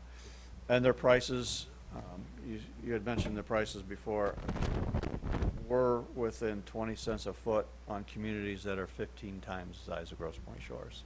So they took good care of us on the prices, which all the other ones did too. The bidding was quite tight. They know that there's a lot of work out there, but they want to work on this side of town. And If you look at the outlier guy, you look at his detail costs. Yep. He's got $85,000 for traffic management. Yep. That's like me doing this thing, That's exactly what that is, yeah. Put a wrong space in. They were one of the companies that actually come out and look at what we're actually going to be doing. low bidder did. The low bidder did, yes. They know that our rear yard sewers are lined, which usually makes the job a little bit easier to do. They know where the problem areas are going to be before they get here, so there's no surprises, and I think that's why they're where they're at. Start this now? If this is approved tonight, I will begin movement, and we will start immediately, yes. You'd be done by, I believe it was in the spec right around December. Yep. Yep, they plan on, guns a-blazing. That's cold. I mean, hey, we're tearing up our streets with concrete faster work, we're that doing way. it with, the utilities, we might as well get in there too, I guess, but, this will be a nice project. This is something that Grosse Pointe Shores, in my tenure, we haven't had the opportunity to do. Televise all of our sewers, and Well, then if there's any other comments, I mean, otherwise I invite a motion to accept this bid in the amount of $192,925. So moved. Second. Any further discussion? If not, all those in favor say aye. Aye. Any opposed? Chief, solicitation. This is a real simple matter, and I don't want to take up any excessive amount of time. I just will tell you that I deny 2 to 3 times the permits that I approve. I get them for dry cleaners, insurance and investment companies, and pest control, and various other ones that I can deny by ordinance. It does take me time to, and if it's a new permit, there's emailing back and forth, requires me to, sometimes forward them a copy of the ordinance, get them back their permit, et cetera. And then there's also, there's time utilized by our patrol force, because we get lots of calls on solicitors, because many people think that all soliciting is not permissible. And my guys respond to an awful lot of runs on check out the solicitor. So I was just, and I didn't even know, I haven't discussed it with Brian, but I didn't even know if the charging a fee for a permit like this was permissible. But I think it would be, something commensurate with the work that we put into it, so. What would be your recommendation? I was kind of thinking about $50 per permit. I don't know if that's in the ballpark, if it's Well, we suggested $100. lean. Okay. I asked for the council's guidance on this. So who would you get $100 out of? Give me some- Anyone who wants a permit to solicit for a nonprofit, So the Clean Water Initiative's gotta be $100. that Does would, it come around with the clipboard telling you that? Yes. they would have to submit the check to us prior to issuing the permit. And the Jehovah's Witness? Would you charge them $100? I'm just, is that who this applies to? If it's a bad idea, it's a bad idea. I'm just bringing it up because there is time and there's, How much do you get like a month? How many requests? we get probably 15 a year. something 15 like a that. year? Joe? I mean, once again, I mentioned it to the city manager, I didn't even realize it was on the agenda until I. Do other cities charge Yes. for permits? Yes? I think I don't know, we didn't collect what they charge, but one of the court cases, Brian, you may want to comment, or I can just tell them that there has been some Supreme Court decisions with respect to a whole bunch of free speech and stuff, but basically we have to treat solicitors all the same, and charging a fee for reasonable time associated with it I think that's been included from what the planners have told me. Yeah. But if you have a general ordinance that says no solicitation, how do you reconcile the two? Well, if you're asking for money for, like, if it's not a nonprofit or if it's not a philanthropic organization, if you're requesting someone to enhance your business, if goods or services or money is exchanged, that's considered peddling, and it's summarily denied by the ordinance. If you are, like I say, a church or clean water, or I can't think of the other ones off the top of my head, but they're for the betterment of the community, et cetera. They are permissible, and I think there was an Attorney General opinion on that as well sometime back. And it's protected by free speech? I believe so. So if we charge, may that deter the amount of solicitors we have in the neighborhood? Which might be a good thing. Could be. I suppose it would depend on the organization. Like I say, I just mentioned this off the cuff. I didn't realize it would. I have a couple of thoughts on it, if I can add them. First of all, I think we need to take a little more time before we approve it, and the reason I do is in part because of the Supreme Court decision from 2 years ago that Mark mentioned. I think it was Gale versus Prescott, Arizona, I believe. But that had to do in That was a part. sign. That was a sign case. But the intent of the case was that everything's got to be content neutral in terms of a regulation. On the one hand, if you're going to have a solicitation permit fee, my gut feeling is that it's got to be applied to everybody, whether it's Jehovah's Witnesses or whether it's to somebody selling vacuum cleaners. And then separately, the question is, what's the fee for? Is it intended to restrict or inhibit solicitation, or is it intended to more properly to account for the processing time that's required for everybody? So I think it's a little bit premature. We can look at it and get back with council next month on it. Okay. Isn't there a difference between peddling and solicitation? That's what you just said, because the vacuum cleaner guy's a peddler, and Jehovah's Witness is a solicitor. That's correct, and that's That's how you operate. technically a distinction, but I'm not sure that. Yeah, there are some that's it. exceptions to. Because we're talking about peddlers are prohibited Correct. under a statute. So the I mean, bu- a sign say on the Example, front yeah. door, no solicitation. well, the guy's trying to sell you a new chimney and all the other yucky, Yeah. you know, all these cards and crap you get in your, you know. Yep. Those guys are, you can sick the dog on those guys, so it's fine. That's okay. Those are all denied. Yeah, those are automatically. This is the kids coming, you know, green water, somebody coming and saying, I'm the Boy Scout, leave your empty pop bottles, that kind of stuff, right? But so many of those organizations, Bruce, have religious undertone or underpinning that, you know, you can cross the line fairly easily. I'm just suggesting that. I agree. Why don't we just Look at table it this. till next month? It can have a disparate impact on the, okay. We'll look at it and get back. Do we need a motion to withdraw this to table? Okay, The city attorney is satisfied. okay, well then we will remove that item from the agenda. Public comment? We have any public comment? George, I see you walking in late, smiling. Oh, okay, okay. Any other public comment?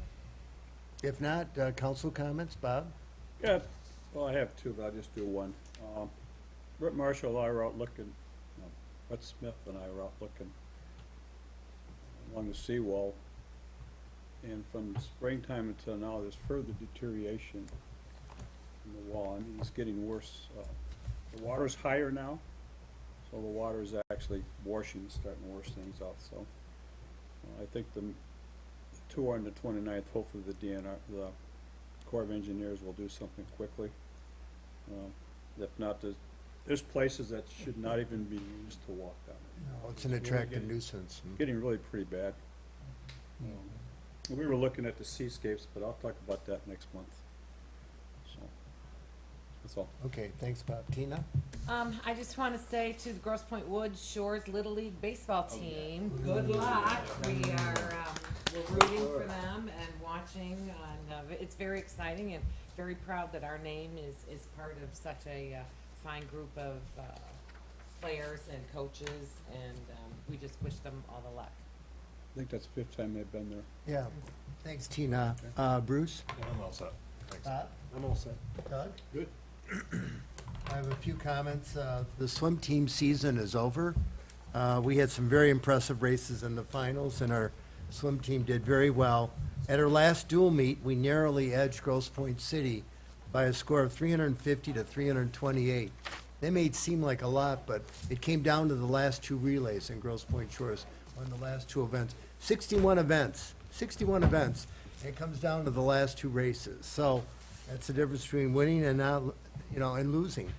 The foundation of the activities at the park revolve around the swim team, the swim program. And it's a life sport, meaning it can be enjoyed for one's life. I've met swimmers who swam 10 years ago, 5 years ago, and they still maintain the same friendships with fellow swimmers. I mean, it was really those are experiences they'll never forget. The fishing derby was also very successful a couple weeks ago. We had over 20 children, ranging in age from 4 to 14. They caught over 60 fish. I blew the whistle at 8 o'clock, and at 8:11, Addie Wakefield was our first winner, first fish caught. She caught a nice rock bass. Then Luke Deskin got the award for smallest fish. We didn't count gobies this year, so the smallest fish was I think, what was the, still very small, 4-inch smallmouth bass. Jim's Levady caught the most fish. He caught 24 fish. And we were fishing off the wall, not inside the harbor where it's believed some of the real big fish are. Olivia Hogan caught the largest fish, the 17.5 largemouth bass. She could barely pick it up. She was so heavy. It was just really a fun time to see. We have upcoming events, the tennis tournament. We're going to use 2 courts next week, next Saturday, 11 o'clock. That's going to be our tournament. The sign-up sheets at the park. Kay Drake, I think, has set up a sign-up sheet clipboard at the park. The marquee of our sign will reflect that. Doggy Days of Summer is September 5th. It's been a big hit. We've decided to add a couple of events. We're gonna have prizes, and we're looking for a couple doggy judges to award the best, best behaved, the best trick dog, best. We'll have a couple of categories. We'll figure out that. Rhonda, we talked about the classic car show. We had how many cars last year? 45, 47? It was very impressive. To go this year is for 60. I know there'll be a lot of last-minute contestants. It was very well attended. The town hall is September 16th at 10 o'clock. Usually it's for 2 hours, and it's a very informal setting here where residents tell us what's on their mind. I always tell council we're the heads of the complaint department, and so we usually hear what's going on in advance. And I'm glad you mentioned that, Tina, that the Grosse Pointe Woods Little League plays this Thursday at 7 o'clock on ESPN2. It'll be televised live. And I was trying to get a room. I was going to drive myself to Williamsport. It's a 5-hour and 39-minute drive, but all the rooms in the town are in Williamsport are not available. This is the peak weekend, the next 2 weekends. And I'm too old to sleep in my car, so I guess I'm not going. Take that thing back there. Now Make it a home. there's only 8 teams. The Little League World Series has been in existence for over 65 years. Only 8 teams from Michigan have made it to the Williamsport, Pennsylvania, right there in the heart of the Bluebell Mountains. So, I don't know, how many teams? Grosse Pointe Wood Shores was there a couple years ago. 2013. And they played the best team, the national champion, Chula Vista, California, which was a regional team, a 40-mile wide regional team. And they took that team, at the end of 6 innings, the score was 0-0. Remember, it's a 6-inning game, and the pitcher's only allowed to pitch 85 pitches. But just really exciting. So we're very proud. I'm sure when they come back, we're going to have a nice parade for them. And we gave them a proclamation last time. We're very proud of this program that just seems to generate some really, really good baseball players. So, They're doing reviews now, too. are they? Yes. They look great on TV the other day. They beat a team. They came out of the losers bracket. They lost the first game, I think, to a team from Illinois. What was the name of the town, Brett? Was it Hinston or Hillston? Hillston. And then they were in the losers bracket, so they had to win. They had to win 2 more games, and they beat the team that beat them the first time from Illinois. And was it 6-4 or 6-3? And they came from behind to win that game. They were losing in that game early in the game. So, we're very proud of the team, and maybe we can get the team here to one of our future council meetings to give them full recognition.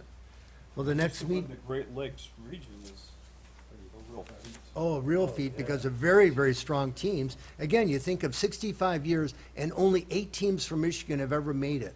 And a disproportionate amount of those are right here. And Grosse Pointe Farms in the park, I think, have been there a couple times themselves. Only one team, the Hamtramck team in 1959, won the national championship and competed in the international event. So, it's a very, very prestigious, a very exclusive club for our Grosse Pointe Wood Shores Little League team. Well, at that point, our next meeting is, September, so we know, okay, September 19th at 7 o'clock. I invite a motion to adjourn. So moved. Support. All those in favor, say aye. Aye. Thank everyone for patiently waiting. Hey, Ted, I golfed with the guy that played in the 59 team from Hampton. Oh, did you? Oh. There was one guy on that team, what was his name? Pinky Darris. Yeah. Pinky Darris. I have the CD. There's a, oh shoot, I forgot to read the, I was gonna read the letter from